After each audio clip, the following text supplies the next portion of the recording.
Hey guys, tonight we're easing into something lighthearted, a little peculiar, and entirely sleep-safe. Because we're talking about the time Hermes. Yes, that wing-sandaled trickster of the Greek pantheon decided to solve one of life's most relatable problems: waking up on time. Now, let's be honest. If you were a mortal in ancient Greece without a smartphone, a wristwatch, or even a snooze button, mornings were probably a bit of a gamble. Roosters? Sure, if they felt like it. Sunlight? Only if you didn't sleep in a shadowy marble villa.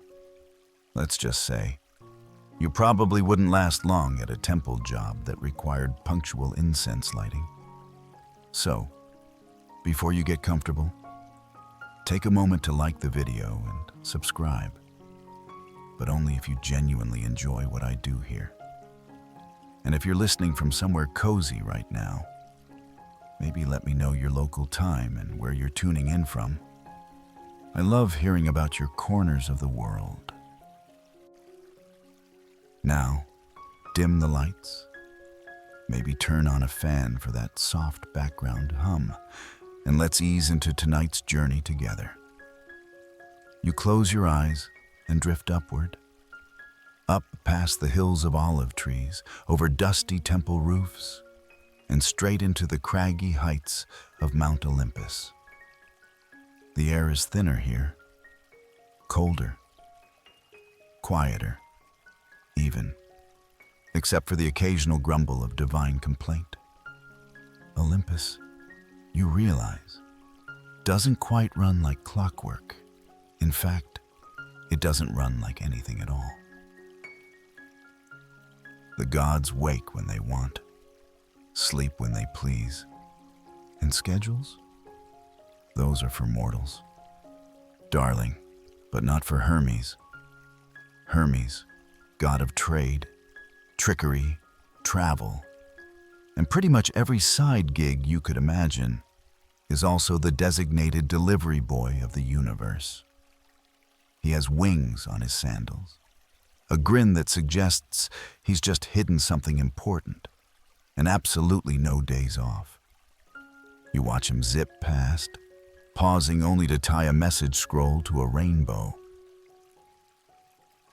He's just delivered a dream to a sleeping shepherd, retrieved a joke someone left in Hades, and delivered a goat to a temple with questionable refrigeration. You notice the bags under his eyes are divine. It's not that Hermes minds the work. He's built for speed and cleverness. But lately, even he can't keep up with everything. One missed appointment with Apollo leads to a poetic meltdown. A delayed message for Hera sparks a lightning tantrum. And don't even ask what happened when he forgot to summon a priest at dawn. Let's just say the incense got singed, and the goats refused to cooperate. You settle into a patch of soft cloud near the edge of Olympus as Hermes plops down beside you, breathless, dragging his winged sandals off. "I can't keep doing this," he mutters. The sun rises late, the roosters are inconsistent, and time just sloshes around. He lies back and stares at the sky, which is beginning to dim into a slow, dusty purple. There has to be a better way. You might be wondering, why does a literal god need to invent an alarm clock? Isn't that beneath him? But that's the thing with Hermes.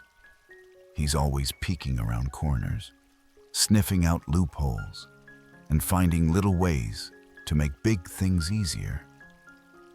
It's not that he needs it. It's that no one else thought to try.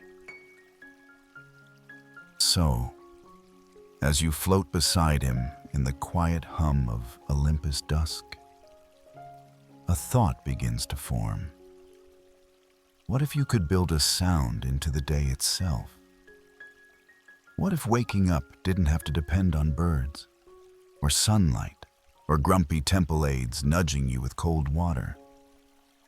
What if there were a device, a gentle chime, a signal, a reminder from the gods themselves? You glance over and realize Hermes is already sketching something into the sky with his finger. It looks like a rooster, maybe, or a coiled shell. You can't quite tell. But his brow is furrowed in that inventive way, and his sandals are twitching, ready to chase an idea. The stars begin to prick through the heavens, and the clouds soften into wool. Olympus, like the rest of the world, is winding down. But Hermes, he's just getting started. You stretch across your cloud and peer down into the heart of Olympus, where the divine palace glows with twilight gold, the columns casting long, sleepy shadows over the marble. It's quieter than you expected for the home of the gods. No booming pronouncements, no thunderous arguments, just the gentle clink of ambrosia goblets and the occasional harp flourish drifting in from a nearby balcony. But beneath this serene surface, time is a mess. You wander softly through the halls, your feet making no sound, as if Olympus has muffled itself for the evening. One room glows with eternal sunrise, Apollo's suite, where he composes music that never finishes. Another is entirely filled with feathers and gentle snoring. Hypnos, god of sleep, dozing eternally in a hammock woven from moonlight. And in yet another, you find Artemis, practicing her archery in a forest that seems to exist entirely inside the room. You tiptoe past, careful not to disturb the rhythm. But there's one god who doesn't sleep at all. Hermes, ever in motion, keeps a schedule that no one else bothers to follow. His job list reads like a cosmic to-do list. Deliver oaths, escort souls, interpret dreams, settle disputes, retrieve stolen cattle, play pranks, and somehow still keep track of which festivals need which kind of wine offering. It's no wonder he's getting a little twitchy. You find him now pacing in the Hall of Winds, one of his favorite thinking spots. The ceiling here shifts like the sky, and drafts of warm and cool air circle in patterns only he understands. Hermes mutters to himself, occasionally flipping a gold drachma through his fingers with such speed it becomes a blur. You catch snippets. Dawn's late again. Missed the torch relay. Forgot the barley cakes. Shouldn't have given Hypnos that dream about flying figs. He pauses. They need something. A signal. Not just roosters, they oversleep. Not sunbeams. They're inconsistent in fog. His eyes dart to you. You'd think with all our divine resources, we'd have figured out mornings by now. You nod, silently agreeing, though your own mornings mostly involve forgetting where you put your sandals and wondering if olives count as breakfast. Hermes gestures for you to follow and leads you outside to a cliffside platform with a view of the whole world, well, the Greek world, at least. Below, you see villages cloaked in moonlight, shepherds wrapped in blankets, cats stalking rooftops, temple priests rolling over in their sleep. Time feels like it's stretching. No rush, no rhythm, just drifting. That's the problem, Hermes says, pointing downward with his caduceus. Time drifts. Mortals need something more firm. You watch him as he begins to pace again, sandals barely touching the stone. When mortals oversleep, they miss offerings. When they miss offerings, the gods get cranky. And when the gods get cranky, we end up with frogs raining from the sky or crops that bloom upside down. It's all very dramatic. He leans against the railing and sighs. We've got to fix the mornings. You ask, softly, as if afraid to break the night. How they usually keep time in Olympus. Surely there's some divine sundial or star chart? Hermes chuckles. Oh, the others? They guess. Apollo says he just feels when the sun should rise. Artemis doesn't even care. Hestia says she lights the hearth when she smells porridge cooking. And Zeus, he rolls his eyes. Zeus assumes everyone else keeps track for him. So really, it's Hermes or no one. You sit down beside him, the air cool and fragrant with time. The stars spin slowly overhead. It's in this moment of quiet, with only the sound of night breezes brushing against marble, that the idea fully blooms. We need something gentle, Hermes murmurs. Something that starts small, a whisper, a chime, a signal. Not a bang, not a trumpet, no lightning bolts. Just something to nudge the morning into being. You imagine it then. Something dangling over a sleeping head, time to the stars, perhaps chiming softly as light begins to gather on the horizon. A mechanism? A charm? A spell? You're not sure, but the concept is soothing, controlled, kind. Something mortal-friendly, Hermes adds. Not everyone has a rooster. But maybe they can have something else. You ask what he means. He smiles, his eyes gleaming like mercury. A gift from the gods, a little tool, a way to greet the day, on purpose. You feel the breeze shift. Somewhere in the east, the edge of the world is already blushing with first light. But here, on the heights of Olympus, the gods are still in the dreamy pause before dawn. Hermes stands, stretches his arms, and you hear something rattle faintly in the satchel slung across his shoulder.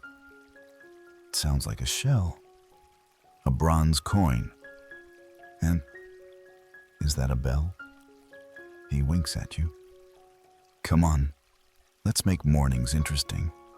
You follow Hermes down a winding stair carved directly into the clouds. Each step is cushioned, soft as lamb's wool, and yet there's a bounce to his stride as if he's walking on ideas rather than air. The higher reaches of Olympus fade behind you as he descends into a workshop that's not on any map. It's tucked just behind a fold of mountain, hidden from the usual thunderbolts and divine gossip. You only find it if Hermes wants you to, which he does tonight. The workshop is unlike anything you've seen. Part cave, part observatory, and somehow also a greenhouse. Vines crawl along the rafters, bits of bronze glint from every corner, and shelves sag under piles of feathers, quartz, hourglasses, and, oddly, a collection of dried pomegranates. The scent is a mix of ozone and lavender, like the sky just after a storm that forgot to be angry. Hermes tosses his satchel onto a workbench and begins pulling things out. A polished seashell, a tiny clay rooster, a thin reed that hums faintly when the wind passes through it. You notice he handles each object with the easy care of someone who's broken a lot of things in the process of learning. "So," he says, eyes gleaming, "let's think about this rationally. Mortals wake when something startles them. A rooster, a shout, the sun in their eye. But what if we made something that gently announces morning? Something you choose to hear, a noise that belongs to you." You nod. That sounds better than being poked awake by a broom handle or a loud goat. He sketches on a parchment using charcoal made from burned bay leaves. His fingers move quickly, drawing spirals, coils, little bird-shaped clappers, a bell with wings. He murmurs ideas aloud. Clockwork rooster. No. Too unreliable. Sound vessel. Too vague. What about a sun chime? You ask, "A what?" He grins. "A sun chime. It holds a whisper of sunrise. You set it when you sleep. It waits, patient as stone. Then, when the dawn hits just right, ting, you're greeted by its chime. No jolt, no squawking, just a nudge from morning itself. You admit it sounds oddly comforting. Of course," Hermes continues, rummaging through a drawer of curious items.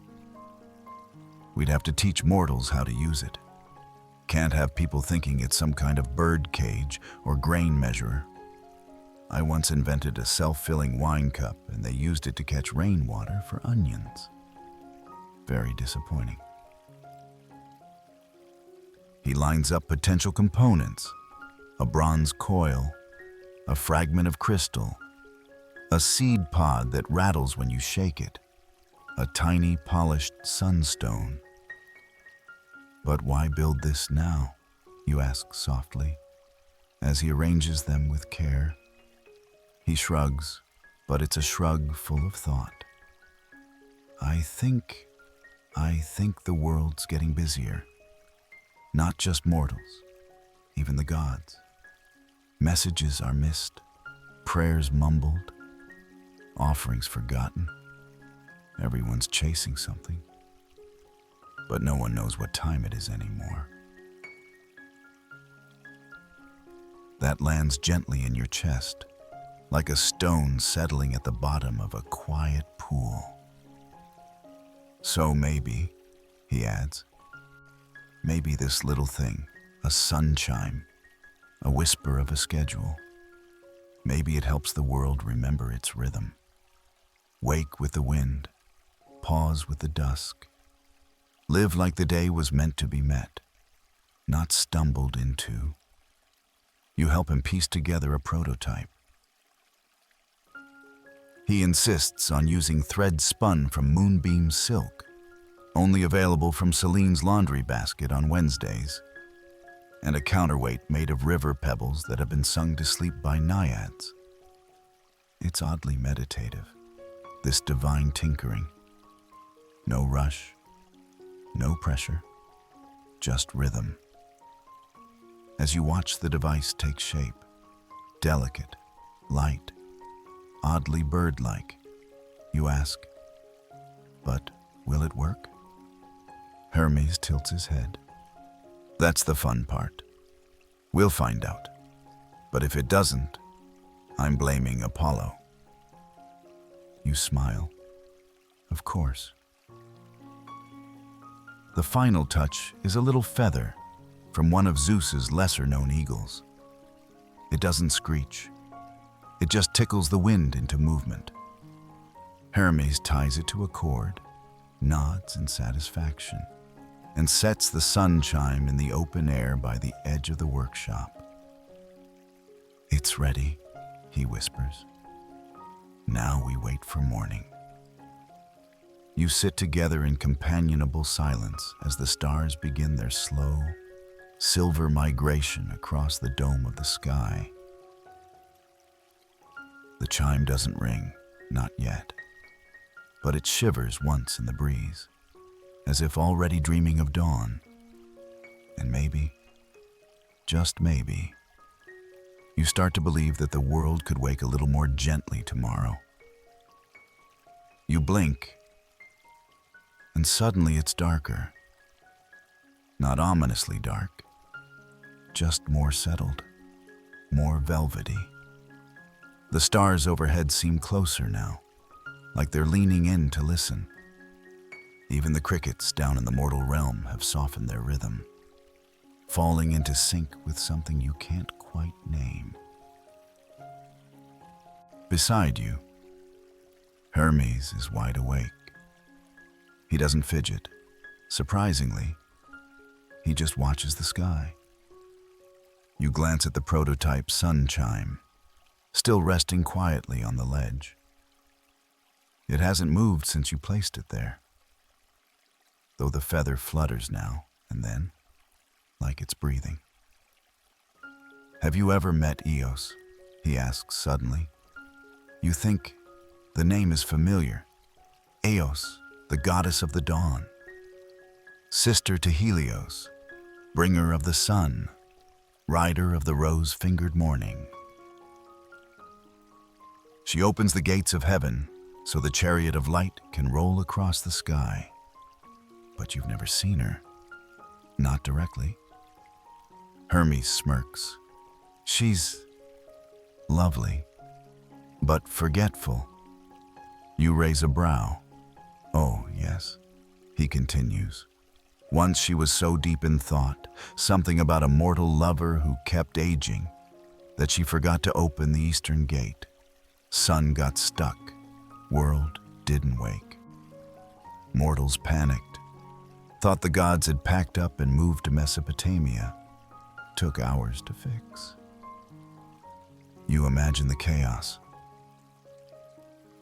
No rooster crows, no temple bells, just darkness that overstays its welcome.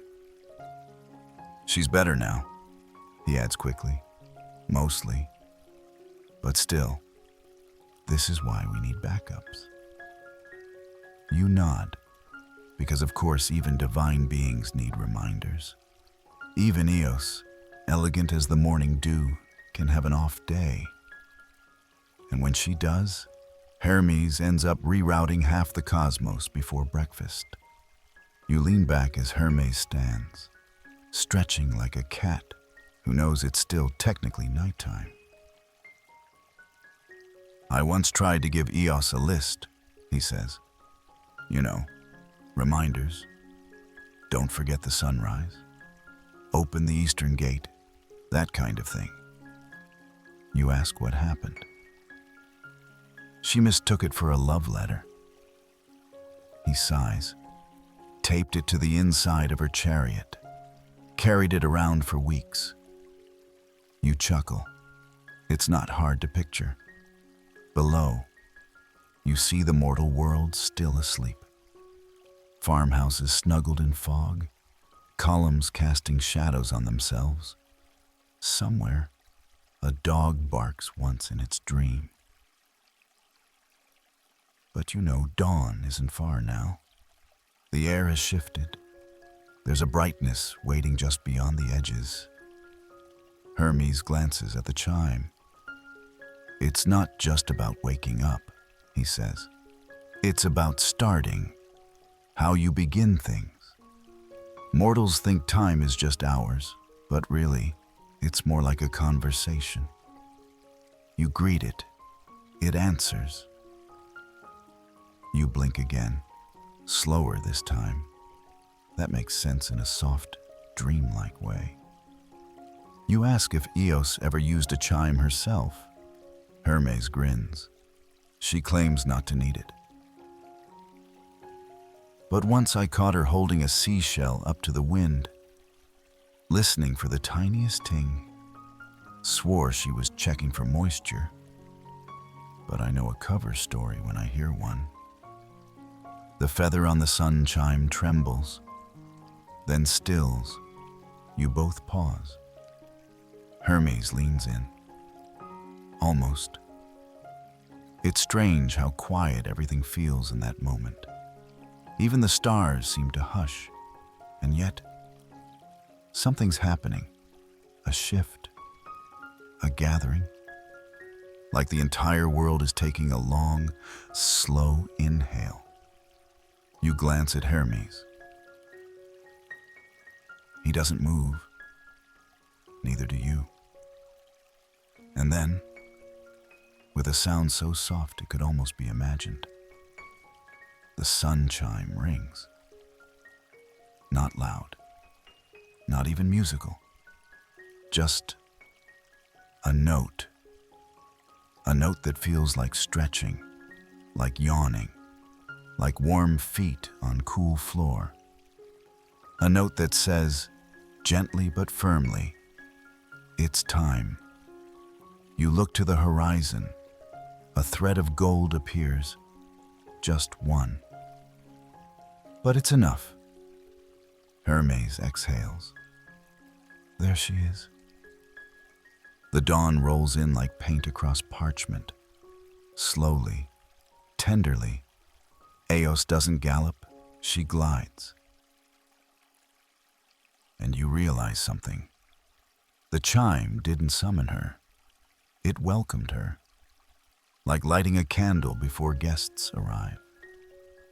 Hermes picks up the chime and gives it a proud twirl. She'll never admit it helped, he says. But I know. You ask if he'll make more of them. He shrugs. Maybe. Depends on whether mortals are ready. They do love sleeping in. You point out that maybe sleeping in is half the joy of being human. Fair, he says. Still, a soft nudge never hurt. You stand there a little longer, watching the gold spread. The world below begins to stir, slowly, like molasses in warm tea. No sudden bursts, just the old, slow ritual of waking. A yawn here, a rooster there. Somewhere, someone blinks at the light and thinks, I didn't mean to wake this early, but they don't mind, and neither do you. You linger in the golden hush that follows the first chime of morning. Below you, rooftops glisten with dew. Olive trees cast long, sleepy shadows across pale courtyards. A baker opens a shutter, rubbing his eyes, not realizing the gentle note that nudged his dreams had come from a god's hand. Beside you, Hermes seems unusually still. That sound, he murmurs, barely more than a sigh. That's the trick. Loud things wake people. Gentle things invite them. You nod, because the chime didn't shock anything awake. It invited morning in like an old friend arriving early with fresh bread and no shoes. Hermes begins packing away the components of his prototype. He tucks the feather into a side pouch, folds the sunstone in a scrap of linen, and gently wraps the reed in what looks like a cloud thread napkin. You help, careful not to disturb the balance of these strange but somehow natural pieces. As you work, you ask how the ancient Greeks, the mortal ones, actually measured time, if they didn't have divine alarm clocks or chimes tuned to celestial rhythms. He chuckles. Well, that's where it gets interesting. They didn't really measure time, not at first. They watched it.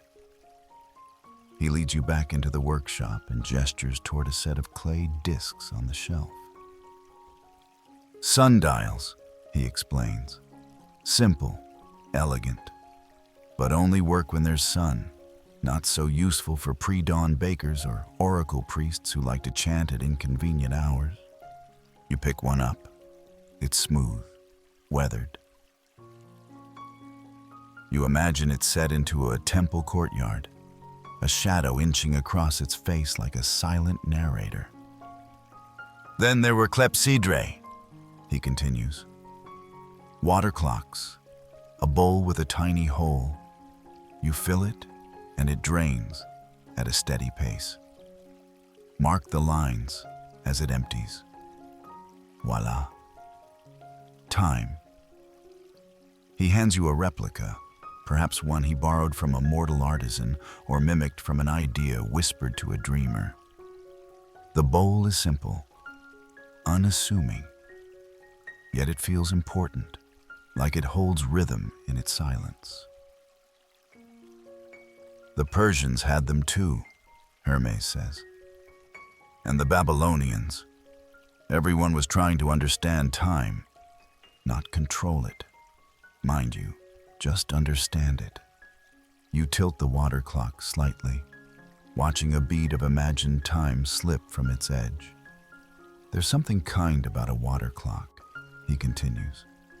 It doesn't shout, it doesn't tick, it just flows, like life, like stories. You pause. That resonates. After all, this story, you and Hermes, the chime, the dawn, it's flowing too. No hard breaks, just a quiet current carrying you forward. Of course, Hermes adds, there were roosters. You raise an eyebrow. Oh yes, he laughs.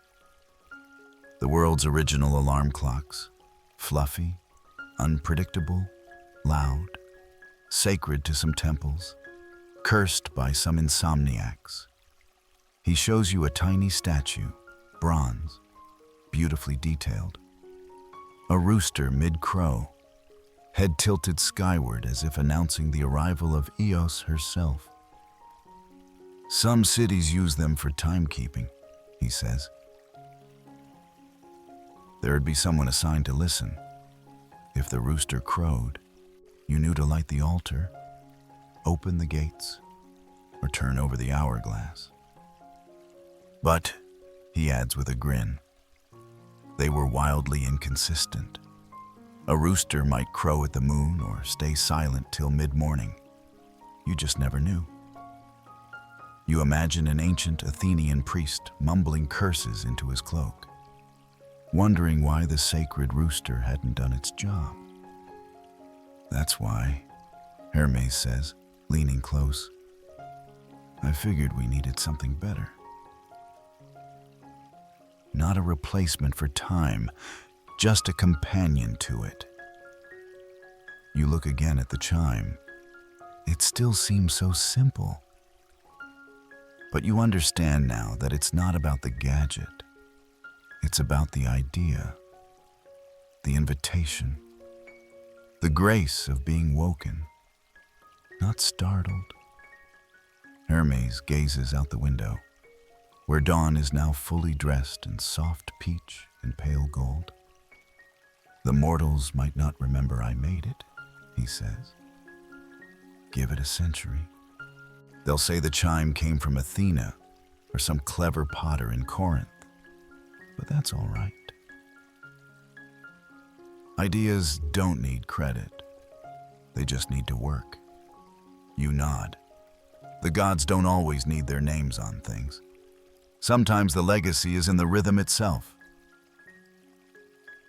And as the first full day of this new idea begins to unfold in the world below, you wonder, how many stories like this have been lost? How many whispers of innovation were disguised as myth? How many gentle inventions began with nothing more than a tired god, a kind idea, and a feather that moved in the morning wind? You trail Hermes through the lower courtyard of his cloud-wrapped workshop, the chime still softly ringing in your memory. The air smells faintly of fig leaves and warm bronze. Morning now fully stretches across the world below, cicadas stirring, shutters creaking open. Someone somewhere baking flatbread. Hermes pauses at a mosaic set into the courtyard floor. It's old, by Olympian standards, worn smooth by centuries of sandal soles and divine pacing.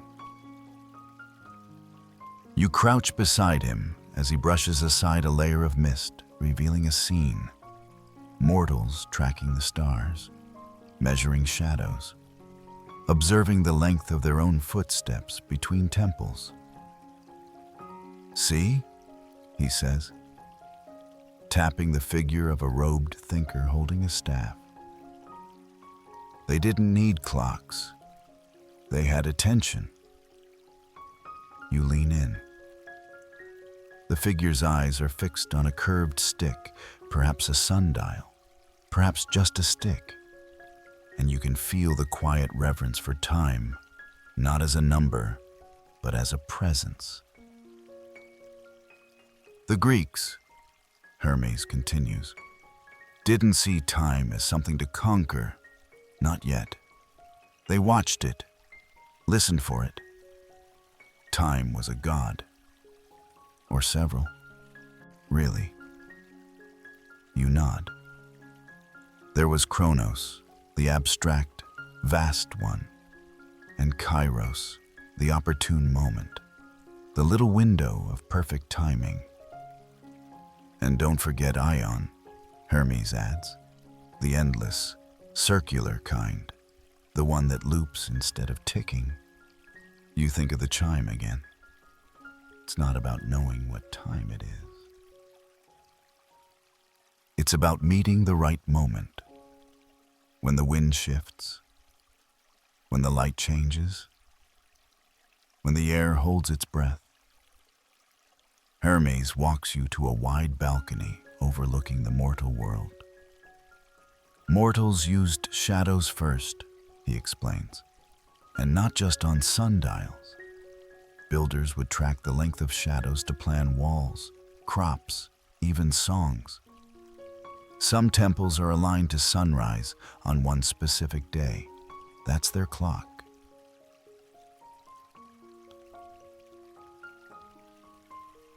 You imagine it.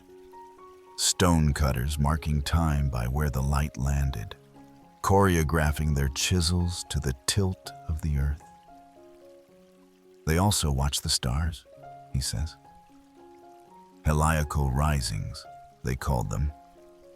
When a star first reappears just before dawn after being hidden for a season. Sirius rising meant the Nile would flood. Time and water, all tangled together. You ask, gently, whether the chime is meant to replace all that. No, Hermes says, without hesitation. Not replace, just echo. Remind people that time was once a feeling, a rhythm, not a number stamped on parchment. He places a small object in your hand. It's shaped like a seashell, but etched with a spiral of tiny symbols. Stars, reeds, feathers, droplets. It's another prototype, he says. This one hums instead of ringing. Vibrates gently on your pillow, inspired by how bees know when it's time to wake the hive. You smile, holding it to your ear. You swear it hums your heartbeat back to you. But we'll never know for sure, he adds. If any of these things were real. You raise an eyebrow. He shrugs, playful. I mean, I was there, but the stories get scrambled. Some say the alarm chime was a turtle shell. Others say it was a sunbeam trapped in a bottle.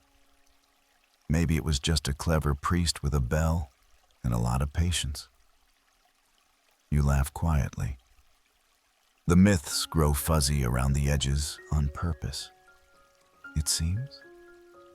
Hermes nods. That's how they last. If it's too precise, it becomes trivia. If it's a little foggy, it becomes legend. You walk together now, slow steps under softening light. He pauses by a vine that climbs up into nowhere and picks a fig the size of a marble. You ever think, he says, that some mortal, long ago, really did make something like this? A device to greet the morning, and maybe, just maybe, someone saw it, liked the idea, and wrapped it in a story. You ask. You? He winks. Could be. And the breeze picks up, just enough to set one of the other chimes tinkling in a high corner of the courtyard. Or maybe it was just a dream, he says, turning to go. But the good ones are worth sharing. You watch him vanish into a shimmer of air, his sandals barely brushing the ground. And as you linger alone in the echoing space of myth and timekeeping, the message is clear. The alarm clock, the sun chime, the feathered signal of the gods. It doesn't matter how it started. What matters is that it made waking up feel like a gift, not an obligation.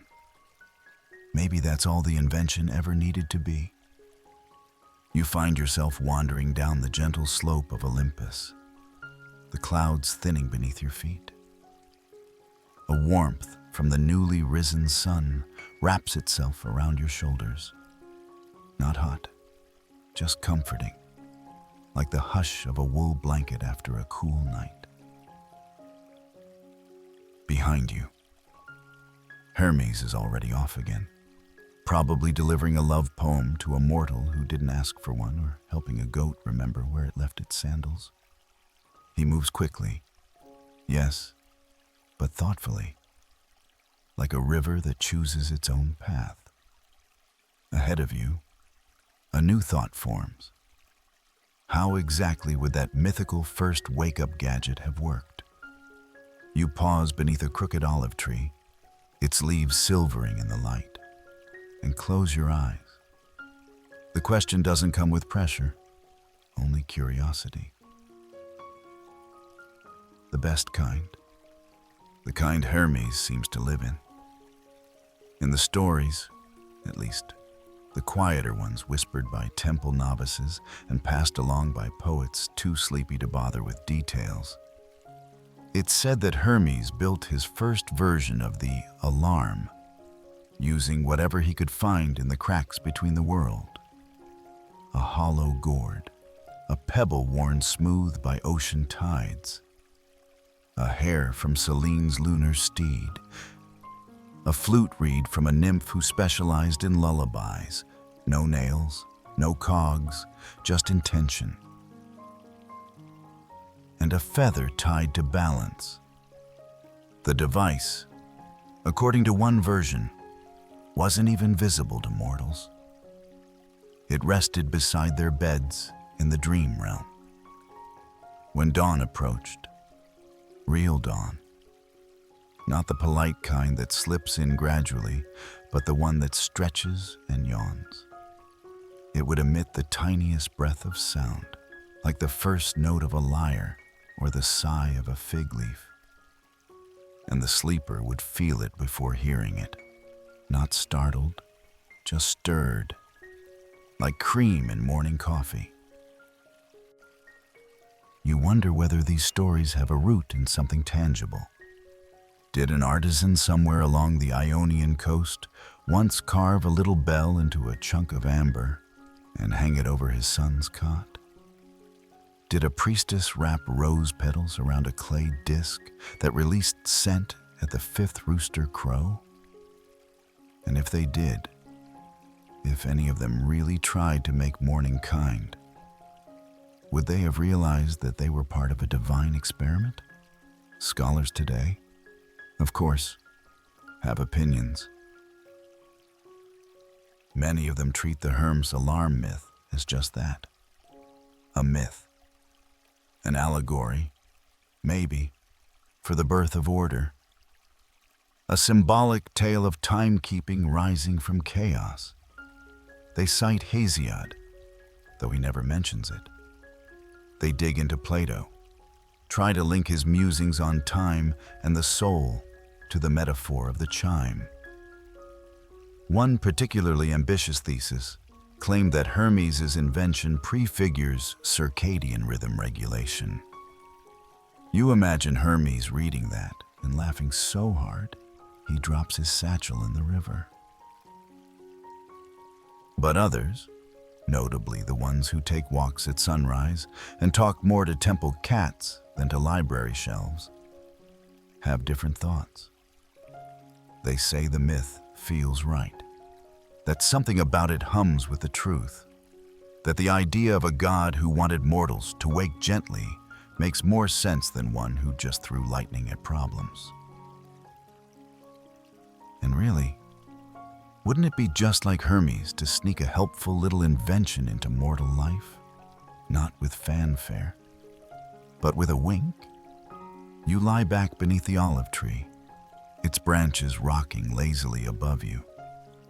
Insects hum somewhere in the distance.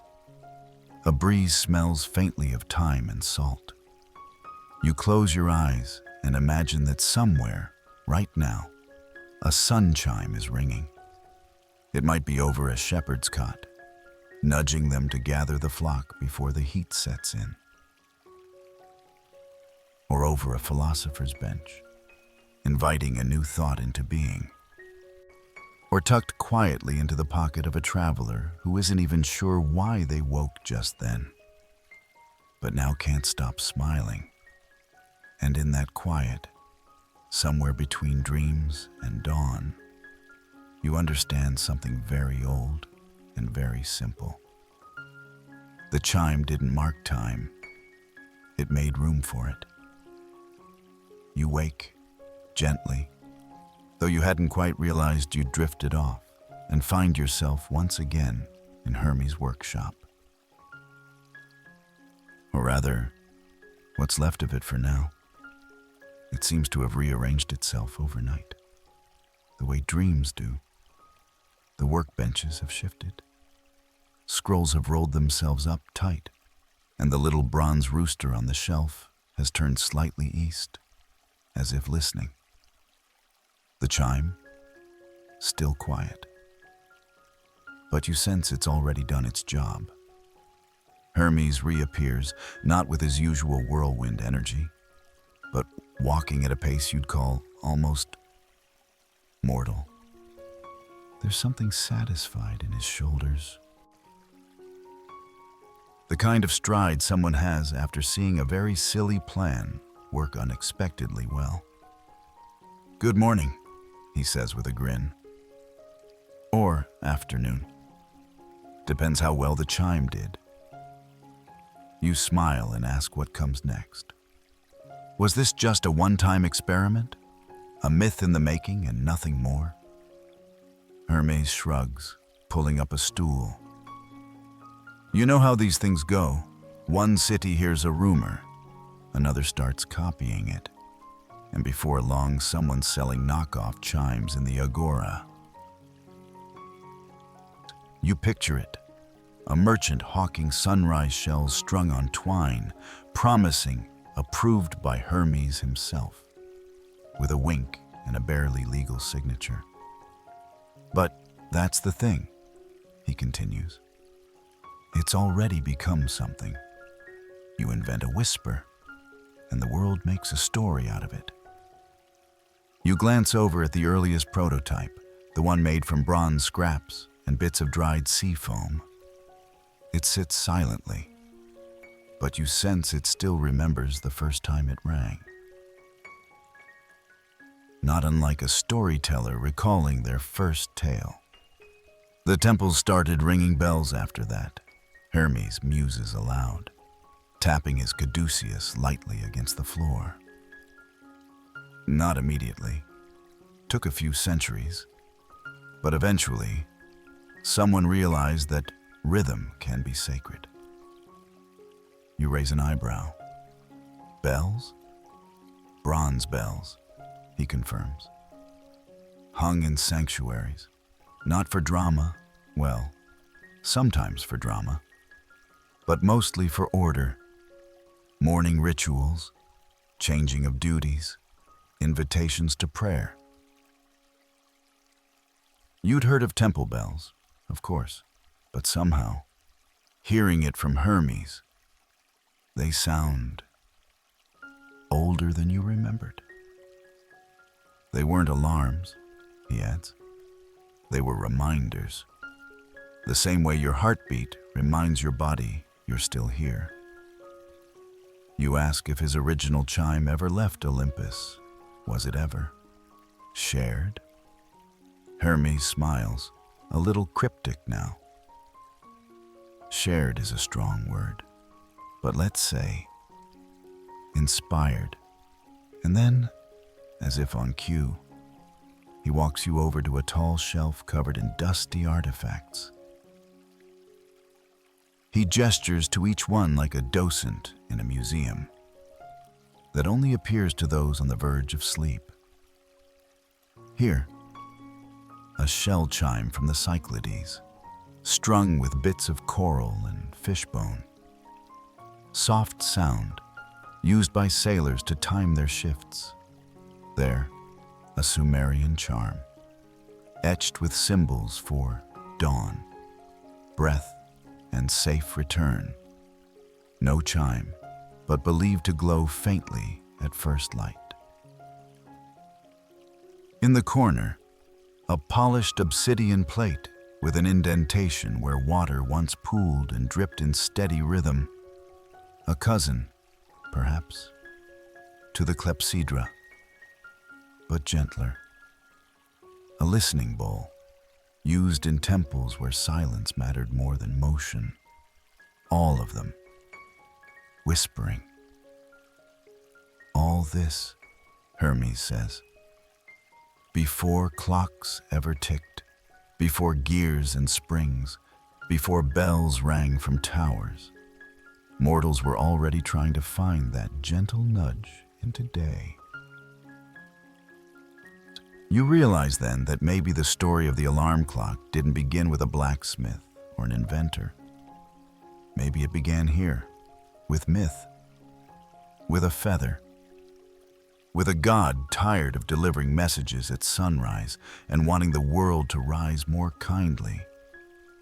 And maybe, just maybe, every modern alarm clock, be it digital, analog, or app, is echoing a myth it never knew it was part of. Hermes leans against the window frame, watching a pair of doves settle on the ledge outside. They say time flies, he murmurs. But it also rings, if you let it. The chime stirs in the breeze, and for a moment, you can't tell whether it was the wind or time itself, saying good morning, and the sun hangs lazily in the sky now, still warm, still soft, as if the world itself hasn't quite finished stretching. Hermes has wandered off again, naturally, leaving you alone in his workshop with a collection of peculiar objects, half-dreams, and a faint lingering scent of thyme and cypress bark. You're drawn toward a bench cluttered with what looks like discarded versions of the chime. Some are too heavy, some too quiet. One looks suspiciously like it might explode into bees if handled wrong. But nestled among them is a scroll, half opened and scrawled with sleepy script. Test number 14. Results chimed. but also summon two sleepy satyrs. You pause. Sleepy satyrs? You tug gently at the scroll and another slips loose beneath it. This one bears smudged charcoal sketches of satyrs tangled in vines, snoring under fig leaves, a chime swinging innocently overhead. Apparently, one of Hermes' early alarm prototypes had been too successful in making things sleepy, so much so that, instead of waking mortals, it lulled even the most restless of woodland creatures into an unplanned nap. You can't help but smile. There's something charmingly flawed about it, like a lullaby that forgets to stop. Hermes reappears with a fig in one hand and a rooster feather in the other. "Ah, yes," he says, noticing the scrolls. The satyr incident. That one jingled at the wrong frequency. Instead of waking up, they curled into a heap and began composing poetry about moss. You raise an eyebrow. One of them still lives in a hammock woven from oak leaves, he adds. Swears it's the most productive he's ever been. You walk with him now, past another shelf of curious items. This one holds mechanical birds, some bronze, some feathered, some inexplicably singing lullabies in reverse. One, a tiny pigeon-shaped box, chirps softly when exposed to sunlight. An accident, Hermes notes, but a happy one. You glance around.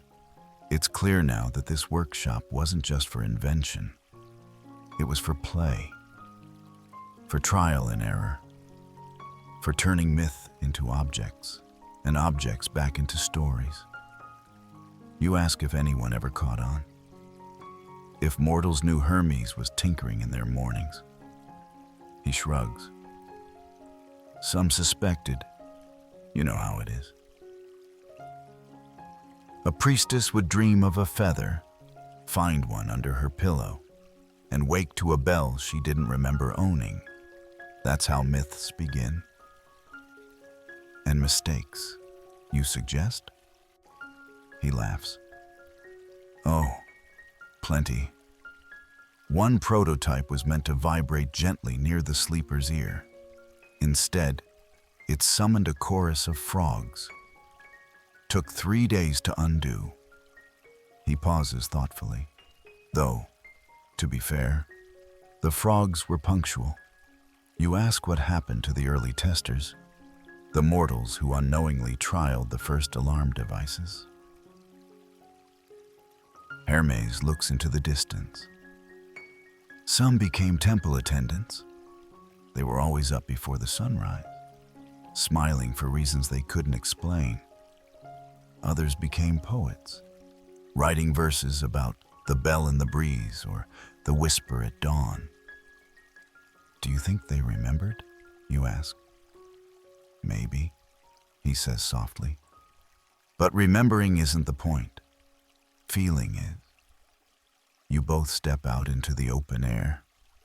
Below, in a small village that seems to have been painted into the hillside, a woman sweeps her doorstep. A man yawns beside a market cart. Children tumble into the street chasing a hoop. No one rushes, no one shouts. But if you listen, really listen, you almost hear it. A faint ringing, not from a temple bell, not from a rooster, just a chime carried on the wind, forgotten by most, felt by all. Sometimes, Hermes says, you only need to hear something once for it to shape you. You nod. And somewhere, far off, another chime stirs in the rafters of a house that doesn't yet know it's part of a story. Later that same day, or perhaps in another moment altogether. Time has gotten delightfully murky. You find yourself meandering along a quiet stone path lined with ivy. The air is balmy, scented faintly with lavender and warm sun-baked pottery. Hermes has vanished again. Of course, as he tends to do when a story starts to shift into something a bit larger than just him. You pause near a shaded grove, where the cicadas drone like a heartbeat of summer. There's a low humming sound in the air, not quite music, not quite silence. And you realize you've stumbled upon something curious. An amphora lies tipped on its side, half buried in moss. Nearby, a low wall has been painted over and over through the years, inscriptions layered like soft sediment. You run your fingers gently across the script. It speaks of Kairos, the opportune moment, and of time not as a ticking line, but as something alive. You remember Hermes mentioning this, how ancient Greeks viewed time not as a rigid schedule, but as a flowing presence. And you begin to feel it more clearly now. Each moment in this myth, from satyrs snoozing under vines to a goddess forgetting to raise the sun, has been less about precision and more about relationship. Time, for the Greeks, wasn't mechanical. It was breathing. You sit on a flat stone under the branches and close your eyes. You can almost hear the myths murmuring. A fisherman watching the stars to know when to cast his net. A mother waiting for the olive press to slow drip its golden oil. A sculptor timing each chisel strike with the angle of the sun. They weren't late. They weren't early. They were in rhythm. In Greek tradition, this idea shows up everywhere. In the timing of ceremonies, in the structured pauses of oratory, even in the spacing of columns, designed to create balance and calm through ratios that match the human breath. You ask yourself, what did Hermes really invent? Then, a gadget or a pause? And what of the whisper of time you heard him mention? You turn that phrase over in your mind. It's poetic, yes, but maybe also literal, because Greek timekeepers didn't just count minutes, they listened. There were festivals arranged around moon cycles. Agricultural calendars built from bird migrations and wind directions. Midwives who timed contractions by ocean tide. Priests who watched how incense smoke curled during offerings to know if the moment was auspicious. Even the winds had names. Boreas from the north, Zephyrus from the west. Each with their own personality, their own timing. They didn't just blow, they arrived. You think back to the chime.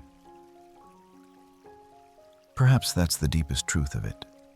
Not its shape or materials, but its alignment with this older, richer understanding of time. The kind that doesn't rush you, that doesn't demand, that arrives when it's ready, like dawn, like sleep, like stories. A soft breeze stirs the leaves, and something jingles faintly in the branches above. You glance up and spot what looks like a small bell, strung between two trees by a bit of faded twine. It swings lazily in the air, its motion almost imperceptible. But then it strikes once, ting, barely louder than a sigh. It feels like an accident or a secret. But your breath changes. You realize, in that moment, you are part of the myth now. You've been folded into it gently, without ceremony. And just like Hermes said, you only need to hear the chime once for it to change how you move through the world. No rush, no alarm, just a reminder. It's time. Not because the clock says so. Because the air shifted.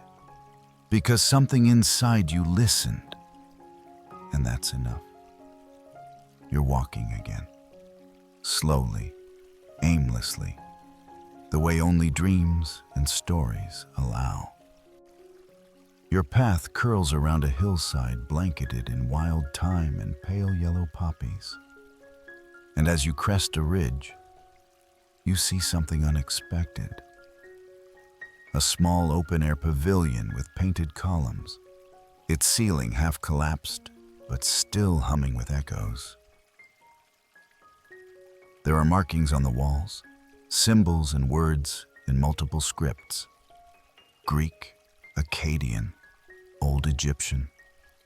You step closer, drawn by curiosity, and find yourself in a place that doesn't quite belong to any one culture. This, says a familiar voice behind you, is where the ideas traveled. You turn. Hermes is standing at the edge of the pavilion, chewing a sprig of fennel like it's a lazy afternoon.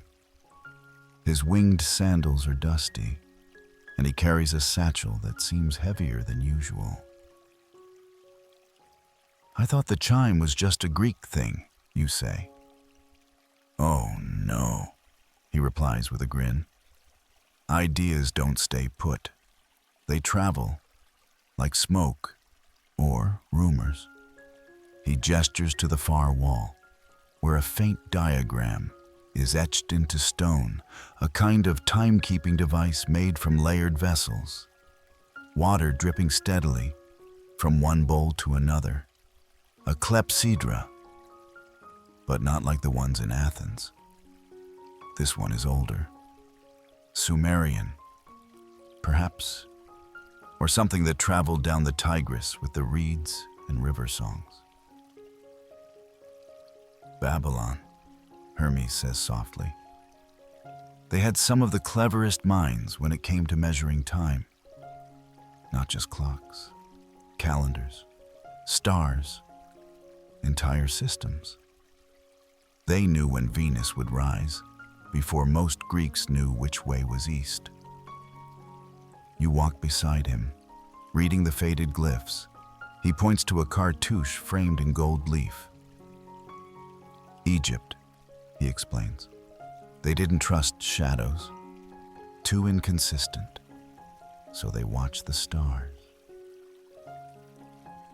The heliacal rising of Sirius, Sopdet, they called her, was how they knew the Nile would flood.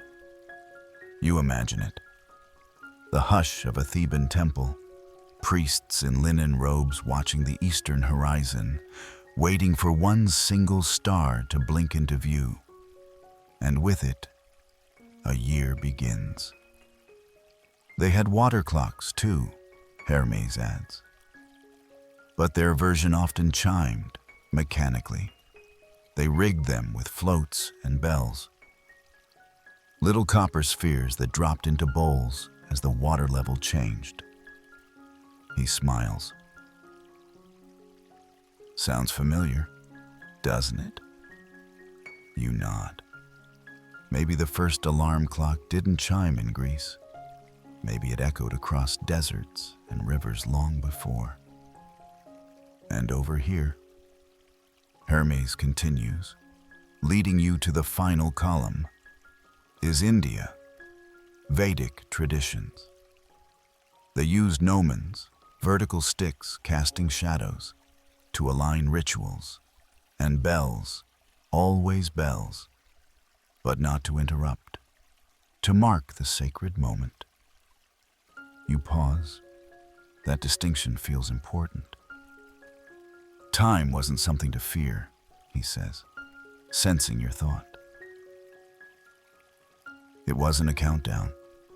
It was something to meet, with breath with offerings, with presents. And then he leads you to the center of the pavilion, a circle of stones, each one carved with a different symbol of time, a feather, a water droplet, a sunburst, a spiral, a ringing bell. This, Hermes whispers, is what the chime was always about. Not waking up exactly, but waking into a new thought, a ritual, a remembering. You ask him, gently, if that's why he invented the chime in the first place, not to solve a problem, but to answer a longing. He pauses, serious now. Mortals forget, he says. They forget that time is alive. That morning isn't just a light, it's a door. And the chime was just a knock. You close your eyes. The wind sighs through the pavilion, and somewhere, a soft metallic note sounds, maybe from the ancient bowl on the Babylonian wall, maybe from the feathered bell of an Egyptian priest's memory, maybe from nowhere at all. But it rings. And in that sound, you hear them all, the astronomers, the farmers, the dreamers, cultures apart, languages distant, yet all listening for the same thing, a moment to begin. You open your eyes, and Hermes is gone. Only the satchel remains, slumped gently beside a stone engraved with the shape of a sleeping wing. Inside, a single chime, small, silent, perfect, waits for morning. You sit with the satchel for a long while. It's not heavy, not magical in the showy sense, no glowing symbols or thunderclouds, but it feels important, as though the very idea of time is resting in your lap, curled like a sleepy cat. You gently open the flap. Inside, nestled in folds of soft blue linen, is the chime. Not the one from Olympus. This one is simpler. Crafted from bronze and something that looks like translucent shell, shaped like a teardrop with a tiny loop of braided thread at the top. You lift it, and it sways in your hand with the grace of a falling feather. It doesn't ring. Not yet. You wonder whether you're supposed to do something. Speak to it, point it east, offer it a fig, then, as you're turning it slowly in your fingers, you hear a voice behind you, crisp, amused. You're not going to shake it, are you? You spin around. Hermes is perched casually on the edge of a stone column, eating what appears to be a honeyed date and watching you like a teacher whose student has picked up the wrong end of a flute. That's not how it works, he says between bites. You gesture to the chime. Then how does it work? Hermes leans back, eyes scanning the pale sky. That's the question, isn't it? Always has been. Some say it reacts to light. Others say it listens for intention. A few of the Orphic cults thought it was tied to the breath of the earth. He shrugs. I say, it works when you're ready to hear it. You frown a little, because that answer is both delightful and utterly unhelpful. He hops down from the column and saunters over. You know, for centuries, scholars have debated whether I actually invented it. You nod. You've read the debates. Philosophers claim it's metaphor, Theologians call it apocrypha. Some say it's a mistranslation of a temple procedure for waking priests before dawn. Others say it's symbolic. Hermes continues, plucking a blade of grass and weaving it absent-mindedly. That the chime represents the shift from myth to mechanism. The moment humans stopped waiting on the gods and started building levers. You consider that. It makes sense. In the way that all myths do when you're half asleep and the air smells like sun-warmed stone. But here's the trick, he says, stepping closer. They all missed something. You tilt your head. They think it was a tool. Hermes whispers. But it was a gift. You look down at the chime in your palm.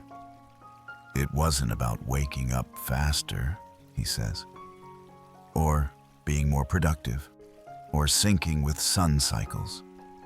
It was about dignity, about letting someone rise on their own rhythm, about giving them that moment, a gentle call instead of a sharp jolt. You feel the truth of it settle into your bones. It wasn't meant to control time, he says softly. It was meant to honor it. You stare at the chime again. Its surface glints faintly, not from sunlight, but from something deeper, like memory or meaning. Hermes sits beside you, unusually quiet. After a while, you ask, "So why does everyone forget it?" He shrugs, because it's not flashy, doesn't crash or roar or count things down. And because humans always think the loudest thing is the most important. He lets out a breath. But maybe someday someone finds it again. In a drawer, or in a dream, or in the pages of a book they don't remember picking up. You nod slowly, and they'll hear it. He continues. Not with their ears, with their days, with the way their mornings soften, with how they begin. You sit in silence for a while. The wind is slow, thoughtful. A bird circles overhead, casting a shadow shaped like a comma. Then Hermes stands, brushing off his tunic. "Come on," he says. "Let's get back. I have to deliver a scroll to a nymph who only reads at dusk." You slip the chime back into the satchel, more carefully now. It's not just a tool. It's a myth with a heartbeat. As you walk beside him, your step unconsciously syncing with his. You realize the question isn't whether the chime is real. The question is whether you're listening when it sounds. The path back to Hermes' workshop winds through olive groves that weren't there yesterday. The trees sway gently in the mid-morning breeze, leaves whispering secrets to the clouds. The sky has softened into that sleepy late-morning blue, the kind that seems content to take its time arriving at noon. You and Hermes walk in companionable silence for a while. Occasionally, he tosses a pebble into the shrubs just to see if it turns into a rabbit. It does. Once. It looks offended. Eventually, he gestures toward a sun-warmed ledge overlooking the mortal world below. "Come," he says. "You'll want to see this." You sit beside him. The view is wide. Valleys, rooftops, temple domes catching the light like polished teeth. In one distant village, you see people gathering in the square. There's a faint ringing. Not bells, exactly. Too high, too delicate. Like a chorus of chimes. Mortals are clever, Hermes says softly. They never needed me to give them clocks, just ideas. You listen as the breeze carries more of the distant sound upward. The villagers are doing something small but coordinated. Lighting torches, sprinkling water at doorways. A child shakes a rattle made of woven reeds and bronze pellets. It's a festival, Hermes explains. The kind that marks a season change. They're reenacting the first waking, the moment Eos remembered to open the gates of dawn again. They don't know it's a chime story. They just know it's right to celebrate morning. You watch them for a long time. There's food involved, of course.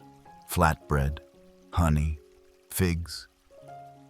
Someone releases a dove that doesn't go very far, but seems pleased to be part of the ceremony. Time isn't always measured, Hermes continues. Sometimes it's marked, and rituals are how mortals mark meaning onto it. Chime, you nod. Rituals, festivals, prayers, shared silences before sunrise are time's fingerprints. Proof it passed through your life and paused long enough for you to notice. Back when mortals began tracking time, he muses, they didn't do it with gears. They did it with moments. The scent of myrrh during the 6th hour. The cry of gulls as the 3rd watch ended. The way shadows curved just right when you knew it was time to return home. He taps the satchel gently. That's what the chime was always meant to echo. Not noise, noticing. You ask him about mechanical clocks, when they appeared, how the myth of the chime wove its way into gears and levers. Eventually, Hermes says, people needed something more precise, monasteries, especially.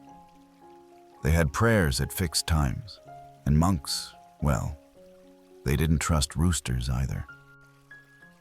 You imagine a group of bald-headed monks sighing in unison as the sacred bird forgets again. So they started designing water clocks with bells, he continues. Some even had moving statues, little angels with hammers striking bronze bowls. The first mechanical clock towers weren't about commerce. They were about rhythm, monks tracking prayers, farmers tracking sun, not control, coordination. You nod slowly. It's easy to forget that the earliest clocks weren't for business meetings. They were for sunrise hymns and evening reflection, for aligning the human day with something greater. You know what I love most? Hermes adds. Even after clocks began to chime regularly, on the hour, every hour, they still sounded like the myth.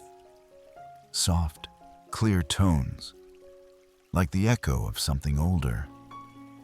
You sit with that for a while, gazing at the rooftops below. Some homes have wind chimes swinging in the light.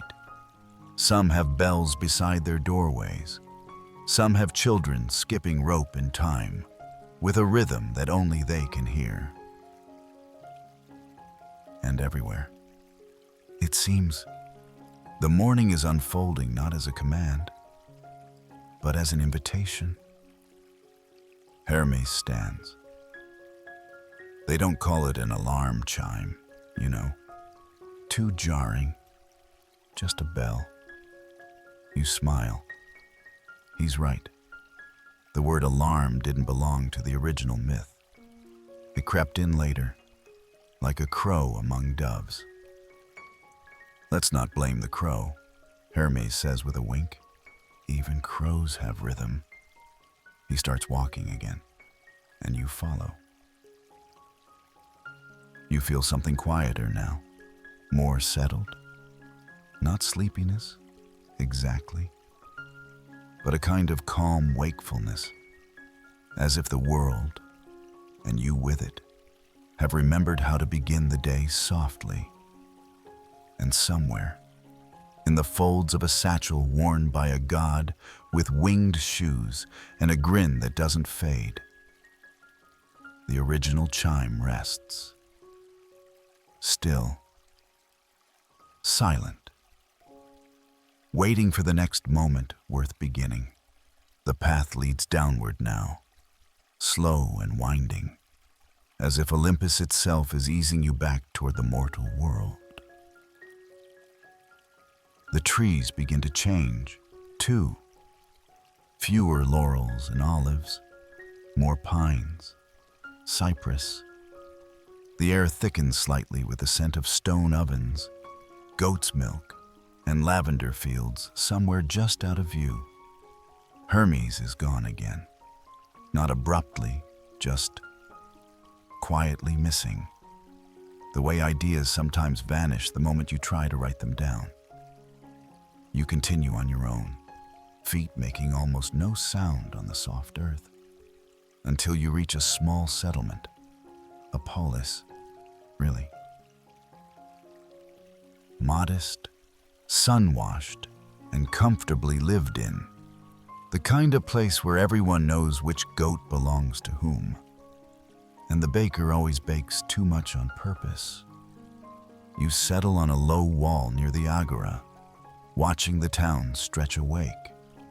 There's no urgency here, no frantic clock tower bells, just the gentle flow of life gathering momentum.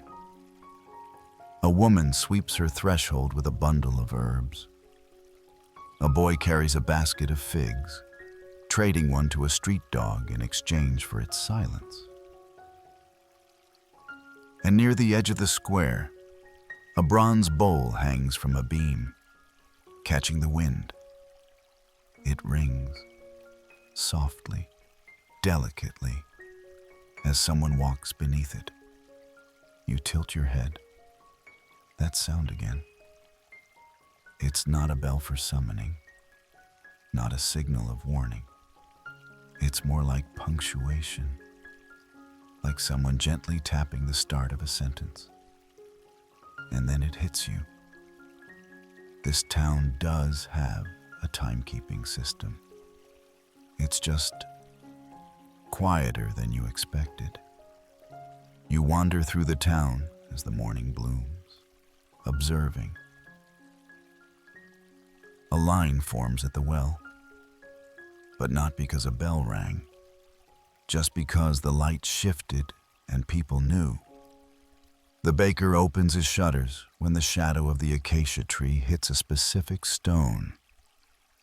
A teacher in a linen tunic begins a lesson with a shell rattle, not because it's scheduled, but because his students have finished their bread and are humming to themselves with readiness. Here, time is neither ruler nor afterthought.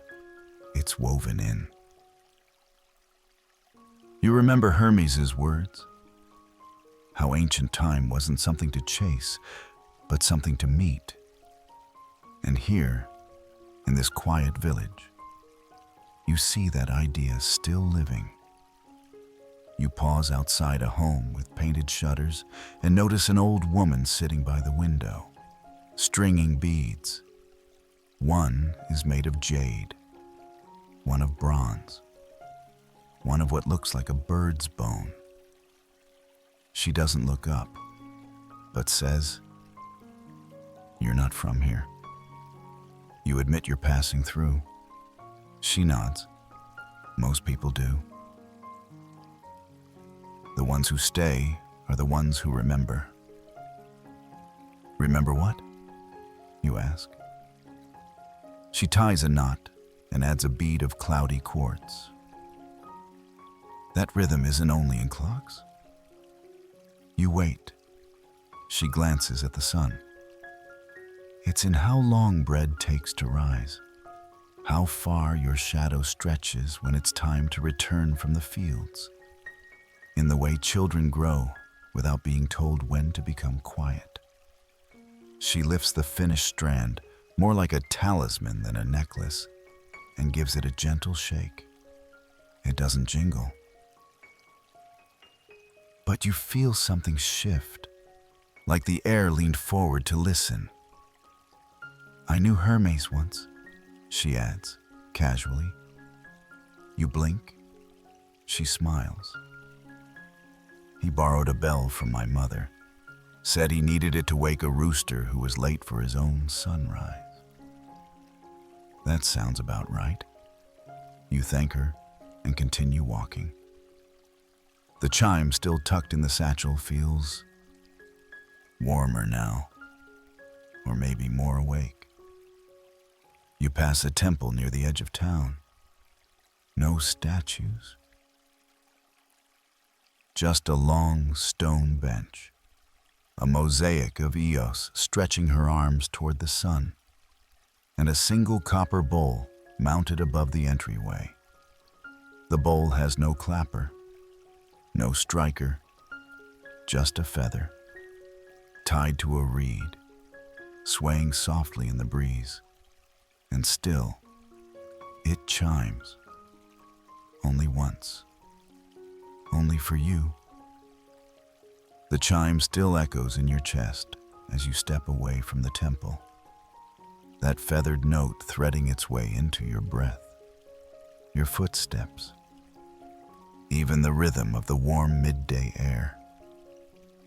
It's not loud. It never was. But like a memory you didn't know you had, it lingers. You make your way down a narrow path lined with whitewashed homes and fig trees. In the distance, the soft bleating of goats rises like background music scored in half sleep. You pause outside what appears to be a guard station. Nothing grand, just a wooden table, a cot, and a pair of sandals so well worn they look more ghost than leather. A man in a faded tunic dozes in the shade, his head leaning against a post. He doesn't stir as you approach, but beside him, swinging gently from a nail, is another chime. Not ornate, not godly, just a small bronze circle with holes punched in the shape of rising sun rays. Below it, a strip of cloth, faded by weather and time, flutters. You step closer, and there it is again, that almost sound, a whisper disguised as metal. A temple rooster struts by nearby, glancing at the guard before letting out a single crow. The man wakes slowly, no shock, no flailing. Just a blink, a stretch, and a small nod, as if the world tapped him lightly on the shoulder. He sees you and smiles, not surprised in the slightest. "Time to change the watch," he says, standing with the ease of someone who's done it 1,000 times. You ask him how he knew. He tilts his head toward the chime. "She always tells me, just before the rooster." "She?" "The bell," he says, gently tapping it with a knuckle. "Been here since my grandfather's day. Doesn't always ring." "Doesn't need to." You feel it when it matters. You thank him and continue walking, your thoughts humming with something deeper than curiosity, because now you've seen it. This isn't a forgotten invention or a discarded myth. It's woven in, not just in temples or tales, but in the daily patterns of life, in doorways, in roosters, in the soft quiet before someone wakes. You find yourself near the edge of the village, where the buildings thin, The horizon opens into olive groves and the shimmer of a distant river. Here, a small structure stands alone. You approach. It's a bell house, not a tower, just a small round room with open walls and 4 chimes hanging from beams overhead. Each is different. One is bone white and silent. Another is brass and dented. The third is carved from pale wood with ash-dark grain. The fourth is crystal. They don't ring in unison. They don't ring on the hour. In fact, they don't seem to ring at all. Instead, they sway. They consider. They let the breeze flirt with them and wait for the moment to be right. An old man sweeps the stone floor. He sees you and nods, then points to the wooden chime. "That one's for prayers," he says. "The brass is for warnings. Crystal, that's the birth bell. Only rings when a child takes their first breath." You ask about the silent one. He smiles. "That's for sleep. It only rings when the soul's ready." You stand together for a while, listening to what isn't said. The village below moves to its own pace. Children playing, merchants singing soft sales pitches, someone spilling water from a jug and laughing. "There used to be clocks here," the man says. "More to the chimes than to you. Real ones, with weights and gears, and little gears inside those gears. Loud things, mechanical." You nod, not surprised. "They stopped working," he adds. "No one fixed them." "Why not?" you ask. He shrugs, "Because these still do." He reaches into a pouch and pulls out a familiar shape. Your breath catches. It's a chime, smaller than Hermes, less ornate, but unmistakably part of the same family. Shell, thread, and metal bound in harmony. He hands it to you. Yours now. You open your palm, and the chime settles in like it was always meant to be there. "Use it when you need a reminder," he says. "Not to hurry, just to notice." And just as he turns to leave, the silent bell stirs. No sound, but a feeling, low and calm, fills the space like warm mist. You exhale, and the world exhales with you. You walk from the bell house with a chime cupped in your hand like a secret, not a powerful relic, not a tool of magic, but a gesture, a small, persistent kindness in a world that too often forgets to pause. As the afternoon deepens, the air turns thicker with sun and the scent of rosemary. You follow a winding footpath that skirts the village outskirts, where terraced fields stack themselves like sleepy steps leading into the hills. There, by a stand of cypress trees, you find a worn stone bench. You sit. No one's around. Even the goats seem to have retreated for their midday nap. And so, naturally, this is when Hypnos decides to show up. You don't see him arrive, not really. One moment, the breeze rustles through the grass in a certain pattern. The next, there's a man beside you in a robe of dusky gray, eyes half-lidded, with poppy blossoms tucked behind his ear. His voice, when he speaks, is like warm linen brushing across skin. "I hear you're carrying one of his chimes." You glance down at your hand. The shell and thread glint faintly, as if caught between sunlight and memory. I don't mind them, Hypnos continues, reclining sideways on the bench like he's made of pillows. Hermes' devices, they're soft enough. Clever too.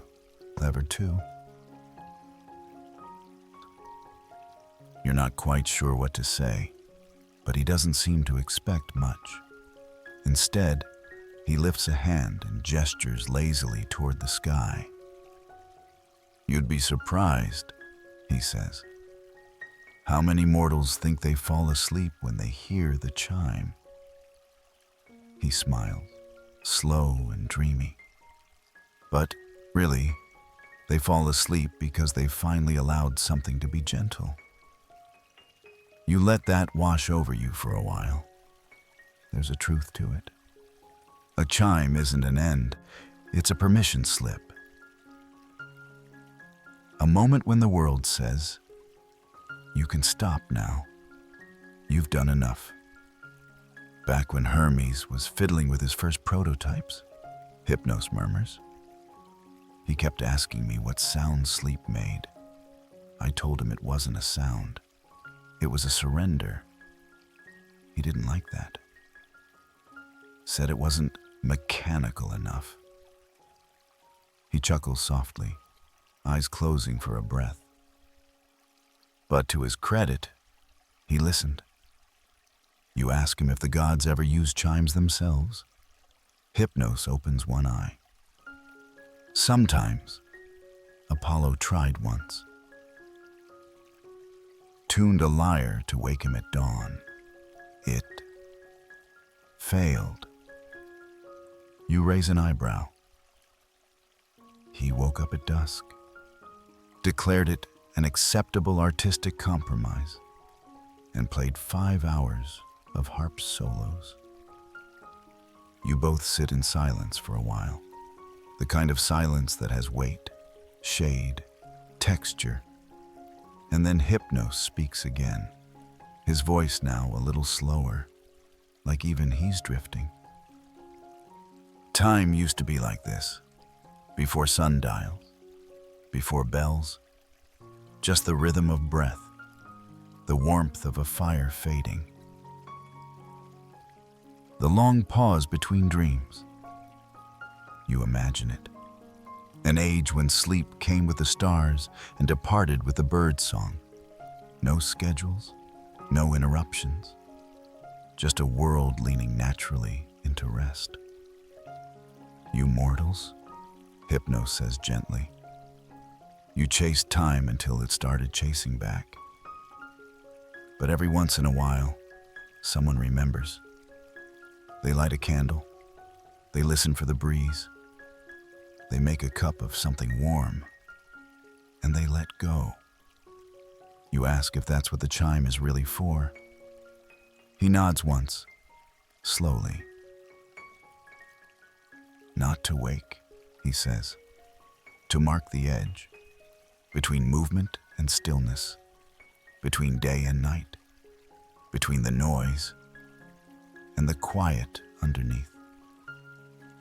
You glance down at the chime again. It's not a gadget, Hypnos adds, his voice fading now. It's a doorway. You turn to respond, but he's already gone. Just the impression of where he sat, like a dream dissolving at first light. The breeze shifts, the leaves flutter. The chime in your hand gives the softest possible ting, not a command, not even a suggestion. Just a breath. A gentle tap on the shoulder of your attention. And in that sound, you feel both an invitation and an exhale. It is not time to rush. It is time to rest. You rise from the bench slowly, the sound of Hypnos' parting words still echoing within you. The chime in your hand feels warmer now, not hot, just gently pulsing with some quiet life of its own. As if it's tuned not to hours or minutes, but to mood, to permission, to the right to pause.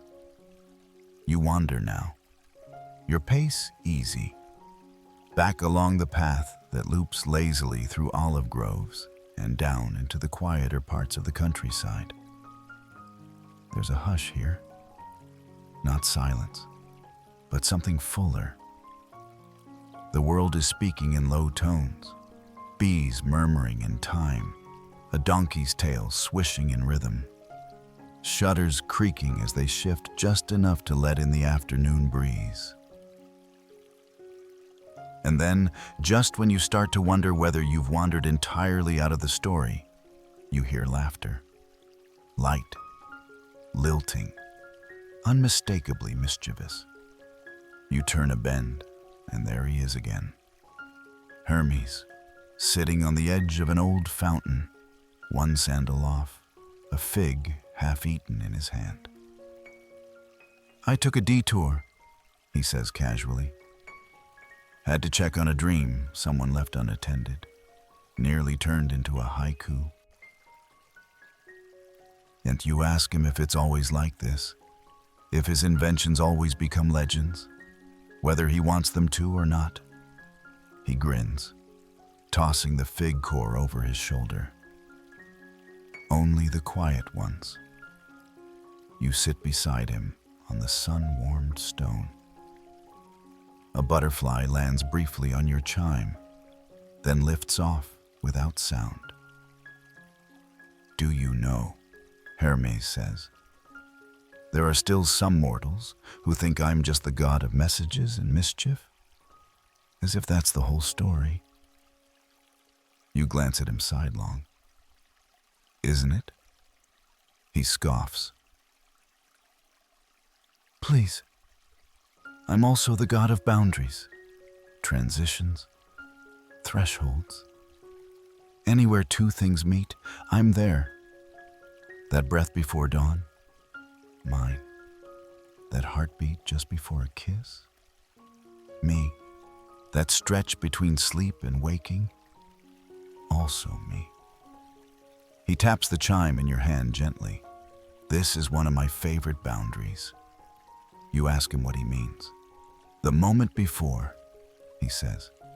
"Before the task, before the day, before the dream ends, or the sun crests the hill."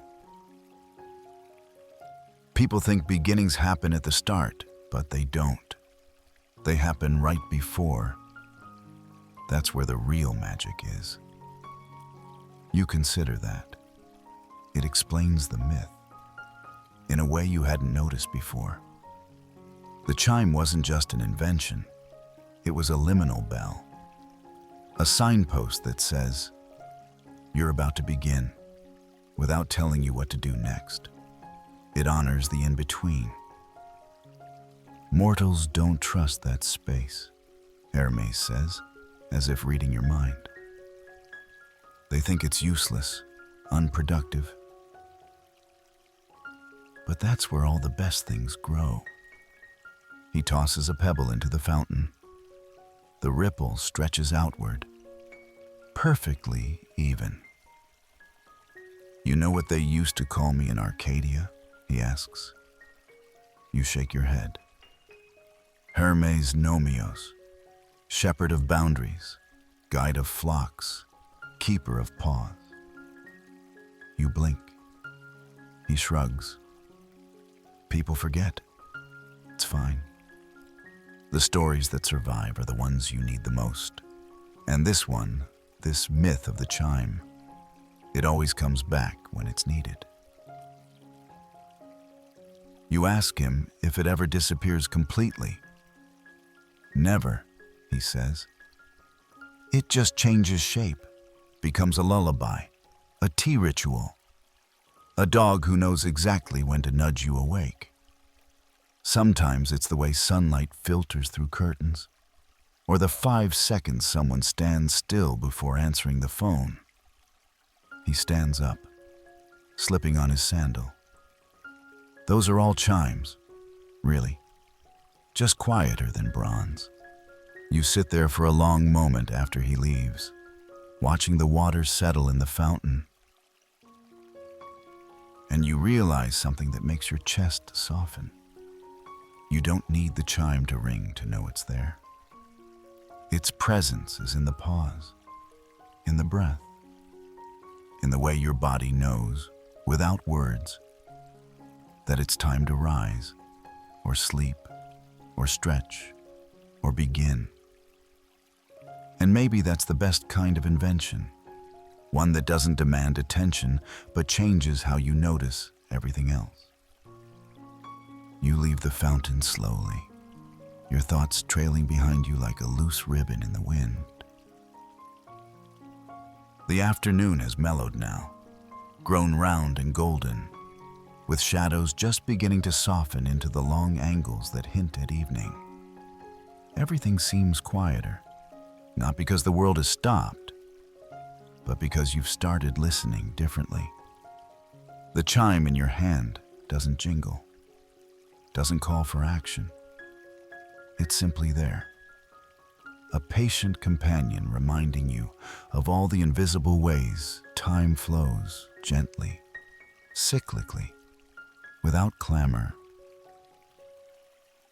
You pass through a grove of tall cypress, their trunks pale like old parchment, and for the first time in hours, you hear voices, mortal ones, not festival songs or temple chants, just everyday conversation drifting across a stone wall. A group of farmers are sitting in a circle, sipping something fragrant and earthy from clay cups. They're not rushing, they're not working, they're just pausing. Someone is peeling a pomegranate, another is humming under their breath. The rhythm of the moment is so casual, so unconscious, that you almost miss its precision. You realize this is another form of timekeeping. They don't need a sundial. They know that when the light hits that particular bend in the path, it's time to gather. That when the goats start grazing in the northern slope, it's almost supper. That when the wind changes and the air thickens with rosemary and dust, it's time to stretch your legs and say, let's sit a moment. No clocks, just clues. You linger near the edge of their circle, unseen, or maybe just unnoticed in the dreamlike rules of this place. One of them, an older man with hands like folded maps, is telling a story. Something about how his grandfather used to wake with the rustle of grape leaves and claimed that the vines themselves whispered him out of sleep. The others laugh, softly, respectfully. No one mocks the old man. They've all felt it, even if they don't admit it. That sense that time has a presence, a personality, a hand that nudges rather than shoves. Then the conversation turns, as conversations do, to the gods. One of them, young, sunburnt, picking dirt from his fingernails, says, I heard Hermes once made a rooster fall asleep during sunrise, just to see what would happen. They all laugh again, and yet, no one denies it.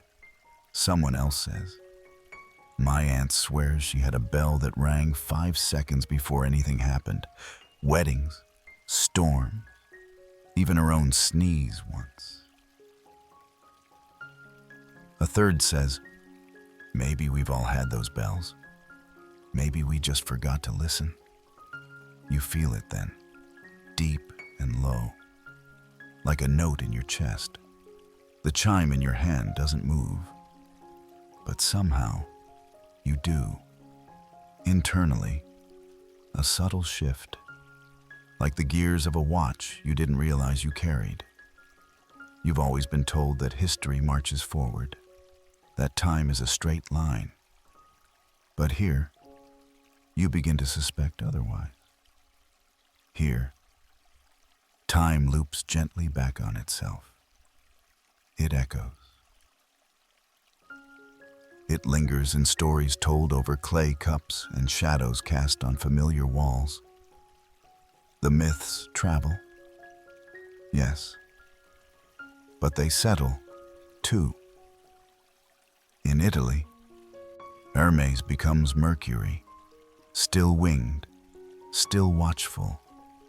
In Egypt, Thoth keeps the scrolls of time, and priests rise when Sirius returns. In India, bells still chime at the start of each temple rite, not to hurry the gods, but to invite them. Even in the far north, where Norse sagas echo through fjords, there are stories of winds that wake you gently, and gods who whisper in your sleep. You realize the myth of the chime isn't confined to one culture. It's a syndrome of kindness that appears wherever people crave grace at the edge of waking.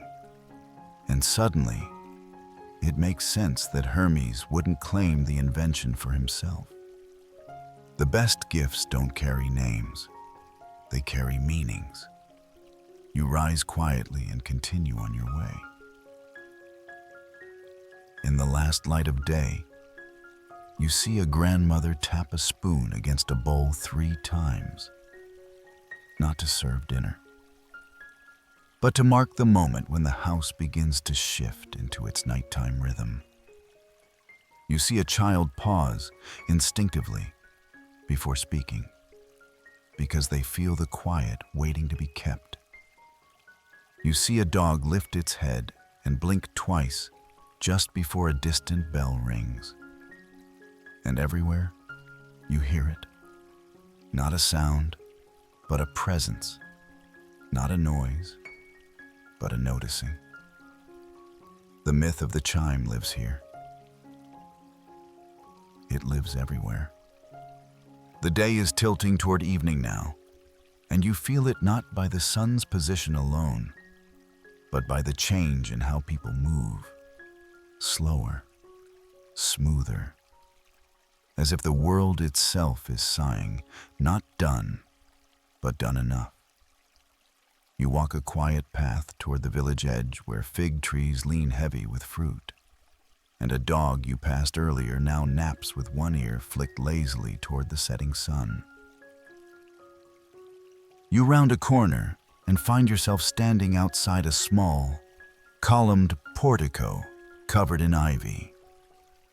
A low wooden sign, weathered but proud, hangs from a beam. It reads, "School of Thought, no sandals inside." Inside, you hear voices, not the chanting of students or the drone of a lecturer, but something more, rambly, mismatched rhythms, occasional laughter. You slip in and see them, a group of philosophers sprawled on cushions, half sipping tea, half debating the nature of time in tones too relaxed to ever produce a conclusion. You catch snippets as you ease into a seat in the back. Time is a river, flowing past us while we stand still. No, time is breath, held between action and rest. Foolishness. Time is a donkey, slow when you watch it, fast when you turn away. Everyone seems to be talking at once, and yet no one is interrupting. One figure, ancient by the looks of his sandals, leans forward and says with a grin, "The real question is not, what is time, but how should we wake into it?" That catches your ear. You glance around. On the wall behind him hangs a curious artifact, flat, round, delicately carved, a chime, bronze and feathered. nearly identical to the one you still carry. Its chord phrase at the end, like it's been tied and untied by many hands. The philosophers are arguing now about roosters. "I hate roosters," says one. "I aspire to roosters," says another. They greet the day without coffee or complaint. "There was a rooster at my cousin's villa who crowed at moonrise," a third mutters. Utter anarchist. You suppress a smile. Then one of them, younger and quieter, says, "Perhaps the best way to greet time is without chasing it, to let it find you. Gently." The room goes still. Then a round of slow, thoughtful nods begins. "Gently," echoes the elder. "Yes. That's the word." You stay longer than you intended, listening to this sleepy chorus of minds circle the same thought from every angle. Time not as a taskmaster, but as a guest. Someone you meet at the door with clean hands and a fresh cup of tea. Eventually, you rise to go.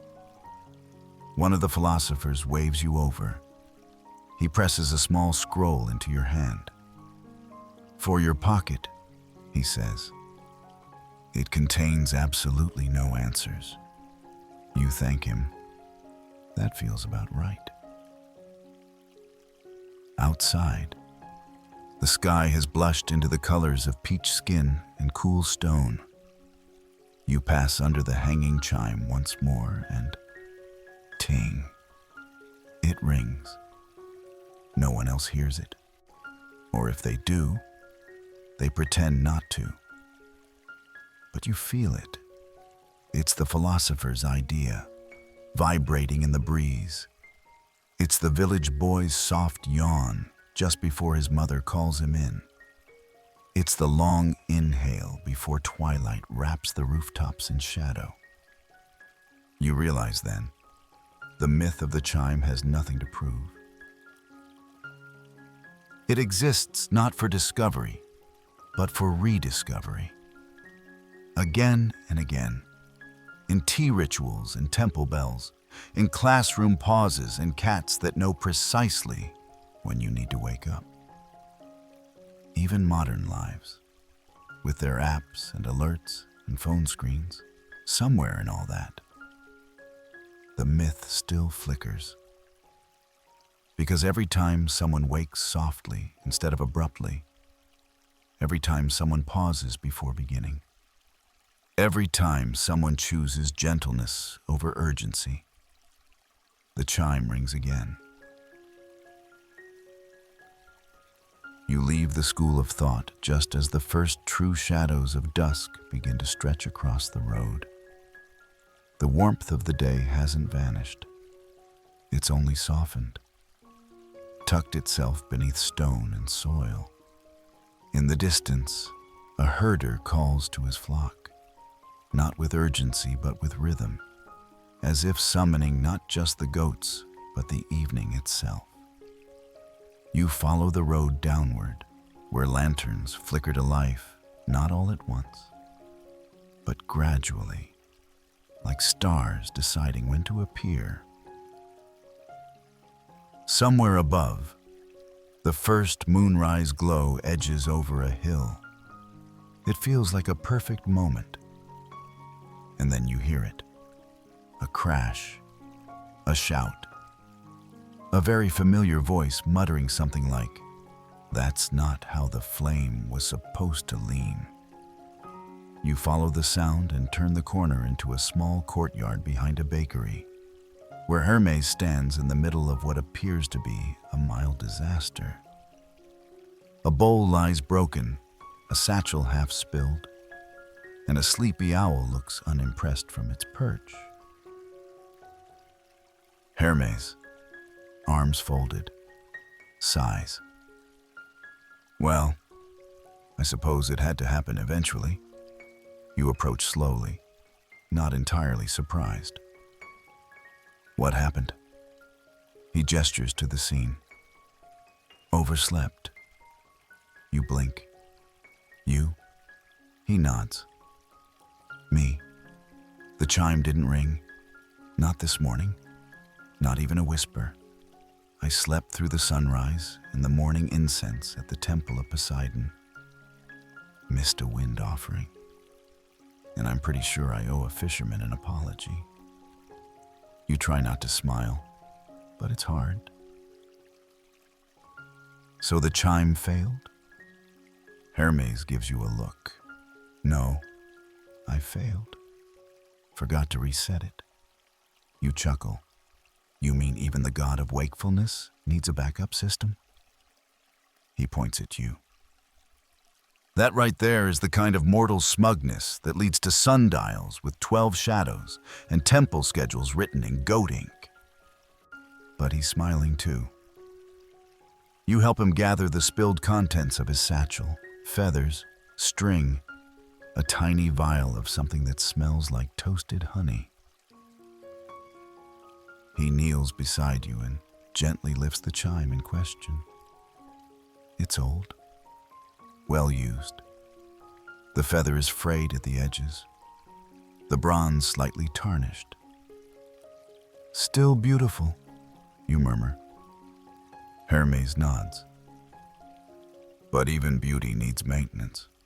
He inspects the threading where it connects to the reed stem. This part's delicate. If it unravels just a bit, the vibration doesn't reach the bowl. And without that, it's just a charm. No sound, no guidance, just an object. You ask if that ever worried him, that something so fragile could be at the heart of the myth. He shrugs. Not really, because it's supposed to be fragile. The moment before waking, that's the most delicate place in the day. You don't march into it. You step in, barefoot. Anything louder than a whisper ruins the whole effect. You sit with that, the idea that even in divine design, the most powerful things are those that could go unnoticed, and that this isn't a flaw, but the point.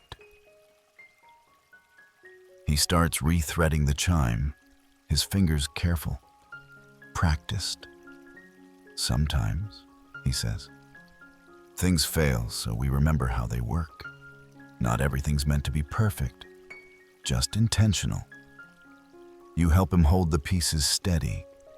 He finishes the repair, ties a knot that looks entirely too elegant to hold, and gives the chime a soft flick. Ting, it's faint, fainter than usual, but it's there, and it means something. You both sit back, watching the sky settle into lavender and indigo. So, you say, what now? Hermes lays the chime on his knee. Now we forgive it, and we forgive ourselves. You nod, because you understand now. Even the God who created the chime, the whisper, the boundary, the moment between sleep and waking, can miss the moment. And even that is part of the rhythm. The villagers begin lighting candles in windows. The temple bells won't ring until nightfall. Somewhere, a dog howls once and is answered by silence. You close your eyes for a breath, and in the hush that follows, you feel it. The chime, ringing not from a device, but from within. It is the knowledge that you are here, that the day was enough, that rest is allowed, and that even when you forget the signal, the morning will still come. Evening settles in with a velvet hush, the kind that doesn't announce itself so much as arrive. like a well-mannered guest slipping in through an open door. Lamps glow along the pathways now, oil-fed, flickering, each haloed in its own golden orbit. The marketplace has quieted, the streets now more echo than chatter. You and Hermes are walking again, not with purpose and exactly, just movement for movement's sake. Like two figures tracing the edge of a story that's almost ready to sleep. He juggles a few pebbles absent-mindedly, the repaired chime tucked neatly into his satchel. He's quieter now, not withdrawn, just thoughtful. You mention the temple bells you've heard throughout the day, the ones that didn't demand, but simply suggested. You ask where those came from. Monasteries, Hermes says, voice low. Long after Olympus fell quiet, mortal architects started listening, and someone remembered the chime, not the thing itself, but the feeling, that hush before sound, that pause before beginning. He skips a stone across a pool of moonlight pooled in a cistern. They needed order, he continues, prayer schedules, work rhythms, the rule of Saint Benedict. He wrote it all down. Ora et labora. Pray and work. But the bells, they came not just to organize, but to soften. You nod. You've seen old monastery schedules. Bells at midnight, bells at dawn, bells for meals, for prayer, for contemplation. Time woven not into productivity, but into presence. Hermes grins. And guess what those bells were called? You wait. Horologium. He draws the word out like a piece of taffy. From hora, the hour. And logos, meaning. The bell wasn't just saying, it's 6 o'clock. It was saying, this is what this hour is for. You feel that in your bones. He points toward a distant hill, where the silhouette of a small chapel is barely visible against the indigo sky. They built clock towers there eventually, big ones, loud ones. But underneath the ticking, it was still the chime's heartbeat. One clear note to greet the hour, to say, you're here now. You walk in silence again for a while. Then Hermes asks, you know what's strange? You gesture for him to go on. I've walked through hundreds of centuries, watched empires rise and shatter, watched mortals go from water clocks to quartz watches to alarm apps on rectangles brighter than Apollo's chariot. He kicks a pebble into the grass, and still,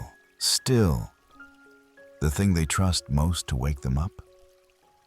He stops, looks at you.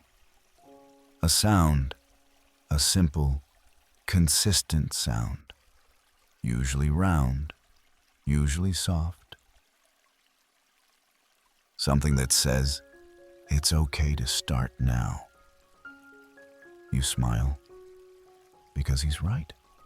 For all the complexity of timekeeping, atomic seconds, mechanical springs, solar syncing, the thing people rely on isn't the math, it's the music. Even now, he adds, there are quiet places where bells still ring every hour, just to remind people they exist. You ask if he visits those places. He nods. Sometimes I sit by the tower and wait, and when the bell chimes, I don't do anything special. I just listen and feel the hour arrive. You both sit on a low wall at the edge of the village, legs dangling, watching the stars climb into position. No constellations are shouted. No sky is rushed. It all just happens, in rhythm. In the distance, one of the chapel bells tolls, a single, rounded note that rolls over the rooftops like warm tea down a sleepy throat. Bong. Not sharp, not alarming, just present. That, Hermes says, pointing with a nod, isn't telling anyone to hurry. It's just keeping company. You rest the chime on your palm, feeling its gentle weight. You can leave that here, Hermes says, nodding toward the wall. Or keep it. Or give it away to someone who needs it more than you. You ask him how you'll know who that is. He shrugs. They'll be standing at the edge of something. A morning. A chapter. A moment too quiet to trust. And what do you say when you give it? He grins. You don't say anything. You just hand it over. And if they're ready, it will ring. You close your fingers around the chime. Far above, a second bell answers the first. The stars approve. The village has gone quiet now, not with finality, but with grace. Doors are closed, not slammed. Lamps flicker in windows, their light gentle, never blinding. The wind carries the scent of cooling stones and a faint trace of figs and beeswax. You and Hermes walk slowly down the final stretch of road that curls past the last homes and leads toward open fields. The kind of place where time starts to blur, where night breathes deeper and boundaries soften. He stops by a weathered milestone, a waist-high column carved with symbols you don't recognize. And yet somehow, they feel familiar. Worn by rain, smoothed by touch. The kind of thing that doesn't tell you where you are, but simply marks that you've been. People think time moves in straight lines, Hermes says. It doesn't. He runs a finger along one of the carved spirals.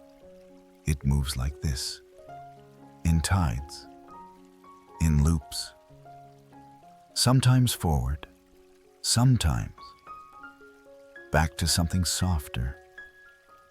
You sit beside the milestone, and he joins you, both facing the fields now bathed in moonlight. You've noticed it, haven't you? He asks. You nod.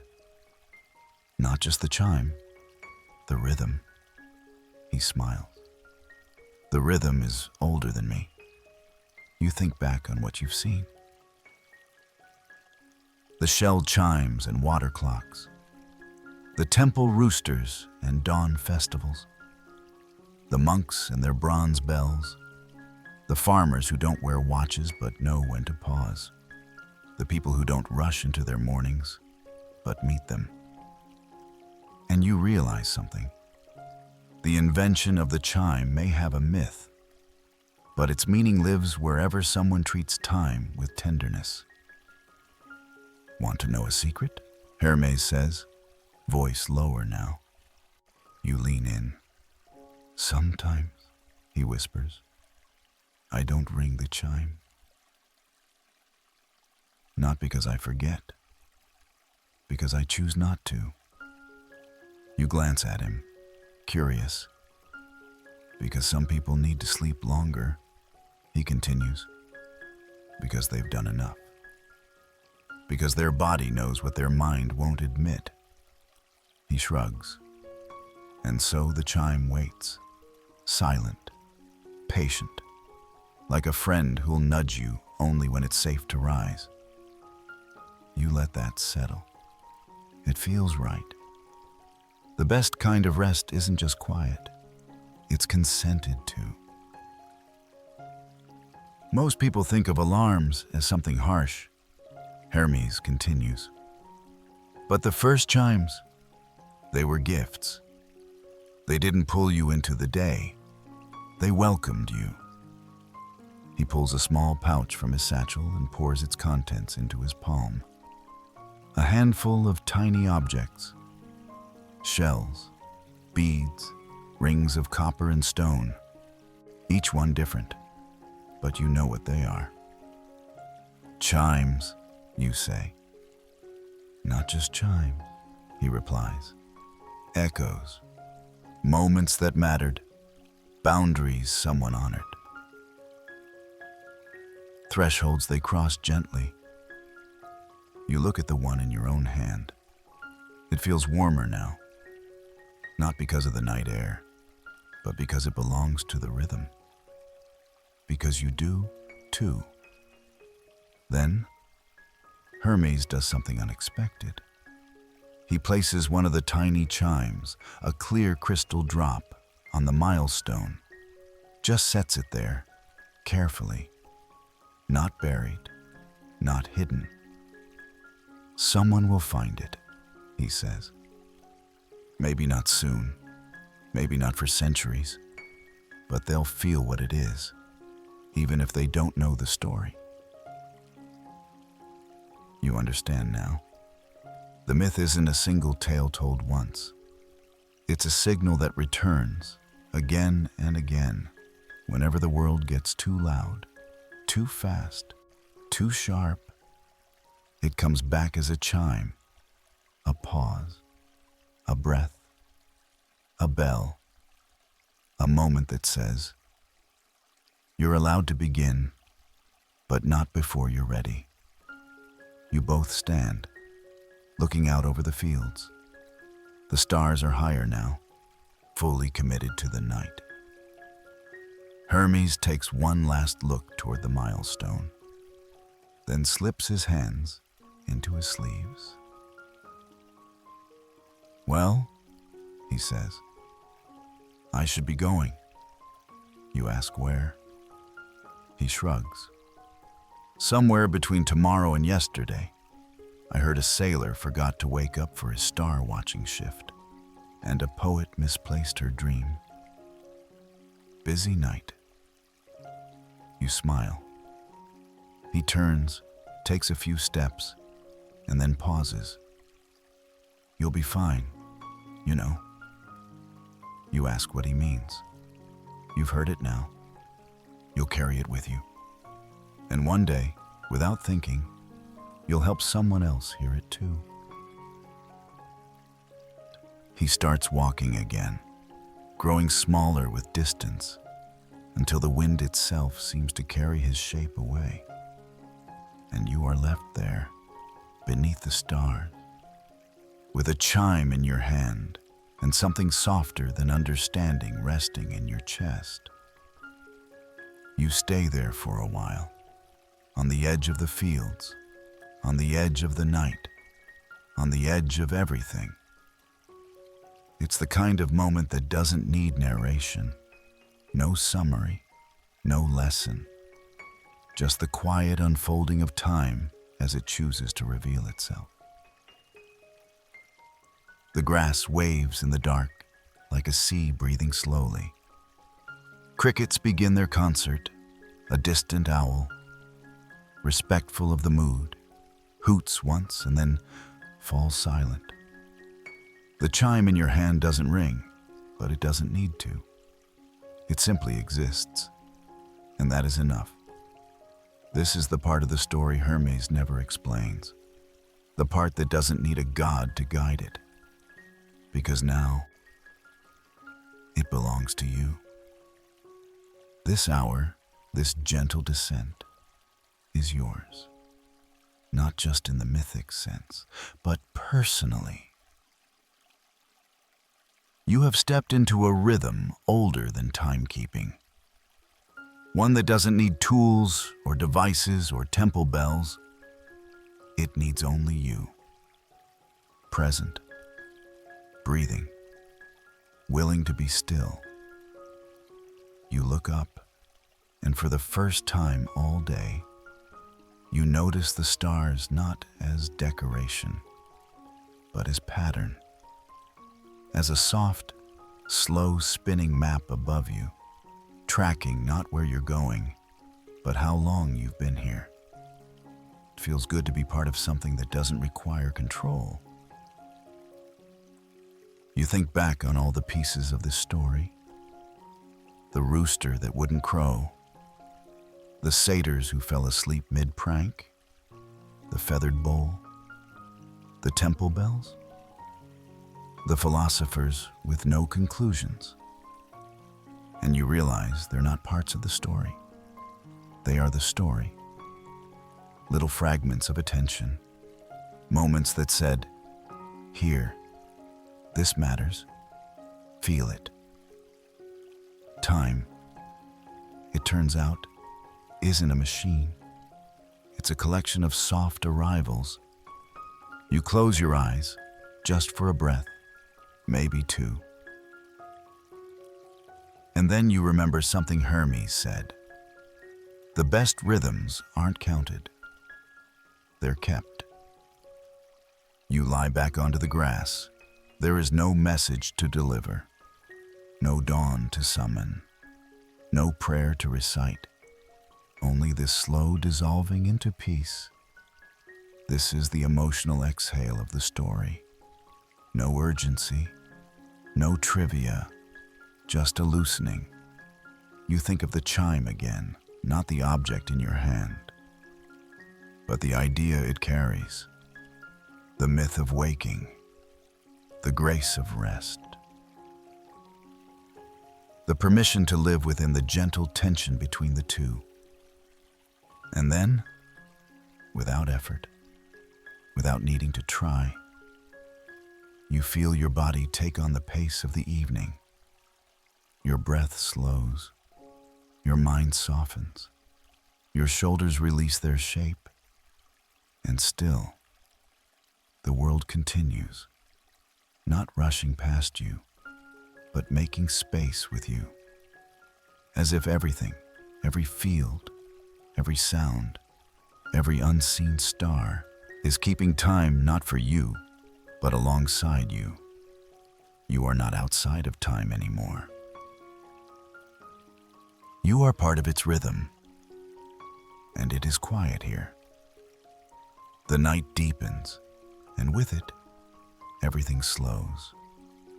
Even the wind, once teasing the cypress and rustling the grasses, seems to take gentler breaths now. Longer, lower, slower. The sky overhead is a tapestry of rhythm and pattern. Constellations rising in measured arcs, planets spinning in their long, patient orbits. The Milky Way arching like a soft thought, stretching across the heavens. You lie still in the grass, the chime now resting on your chest, rising and falling with each breath. Its presence no longer feels separate from you. It simply is, like your heartbeat, like the tide, like the soft pulse of the universe moving through sleep. Hermes is gone, but his story lingers.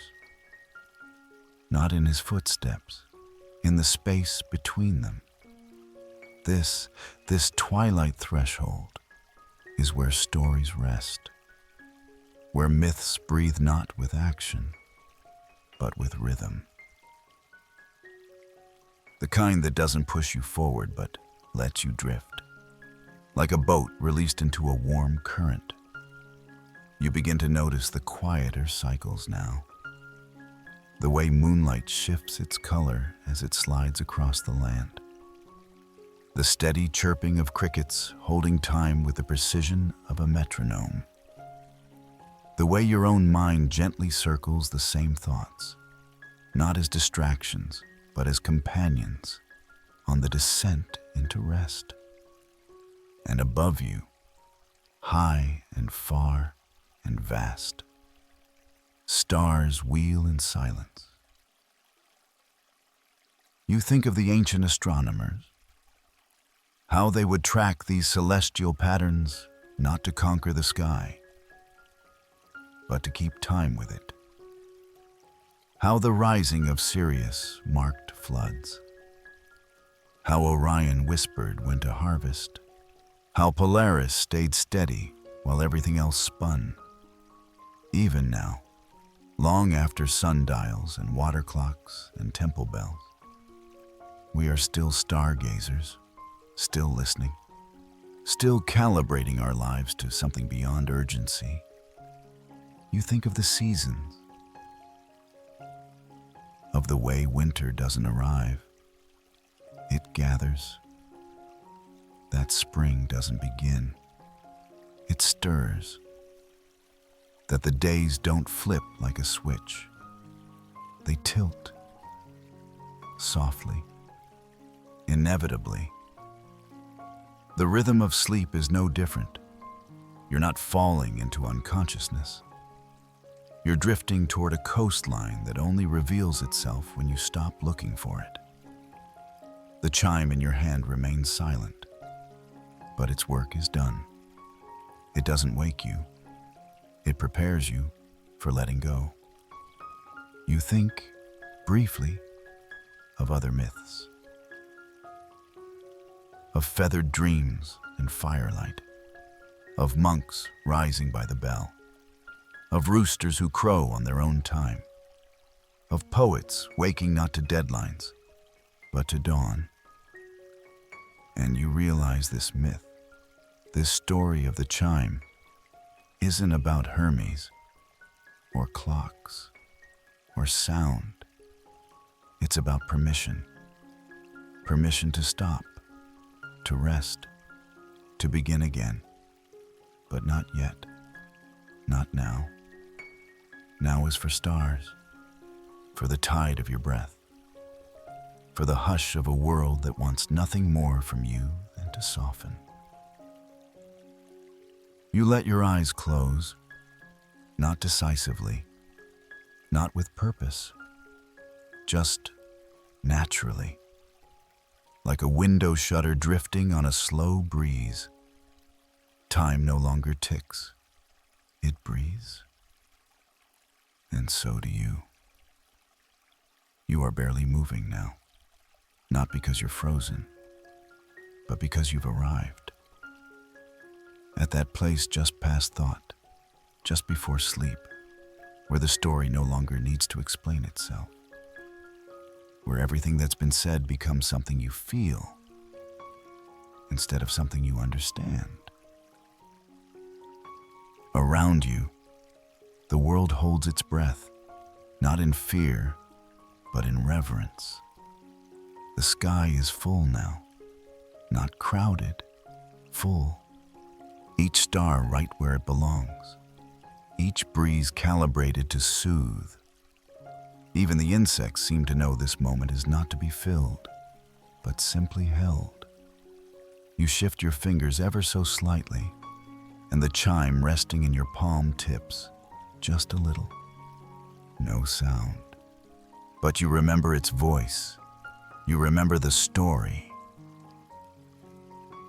And now, at the quietest part of it, the images return, drifting in gently, like fallen feathers on still water.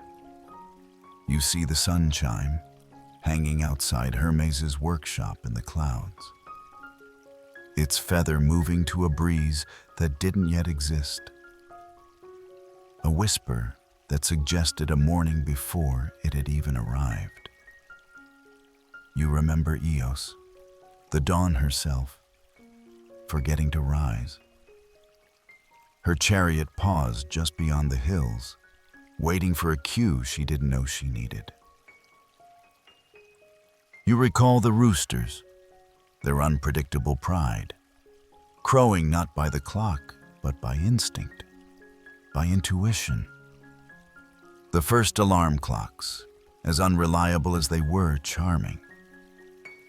The sleeping satyrs, tangled in vines, felled by a chime meant to wake them, because even the best ideas arrive imperfectly at first.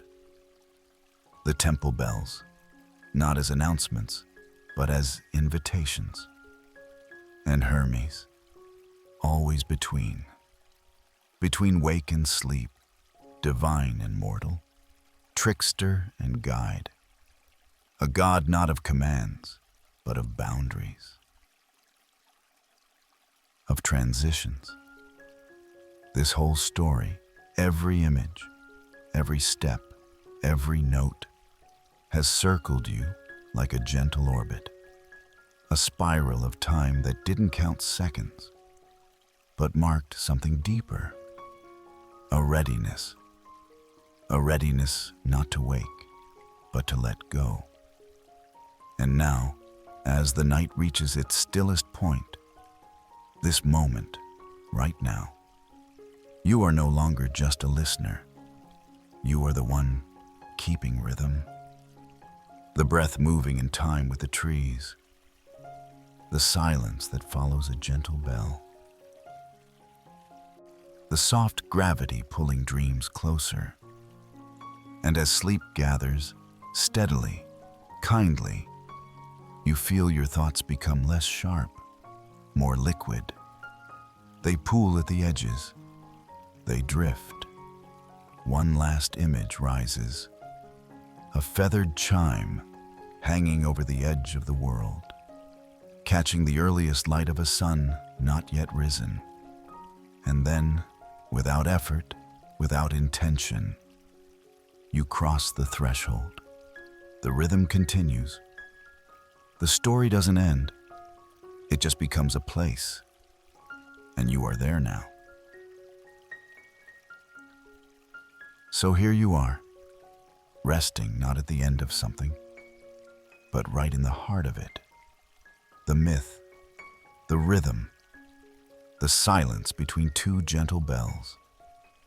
You've traveled alongside gods and monks, farmers and satyrs, through feathered mornings and star-drenched nights. But the real journey has always been your own, back toward stillness, back toward yourself. Let the memories of this night soften. Let the images fade into fabric. Let your breath be the only clock you need now. And if you should hear a chime in your sleep, a faint note without a source, barely a sound at all, know that it's not calling you to rise. It's just keeping you company, the way it always has, the way it always will. Thanks for spending tonight with Restful History Stories. Wherever you are, may peace find you tonight and rest come easy. End of script.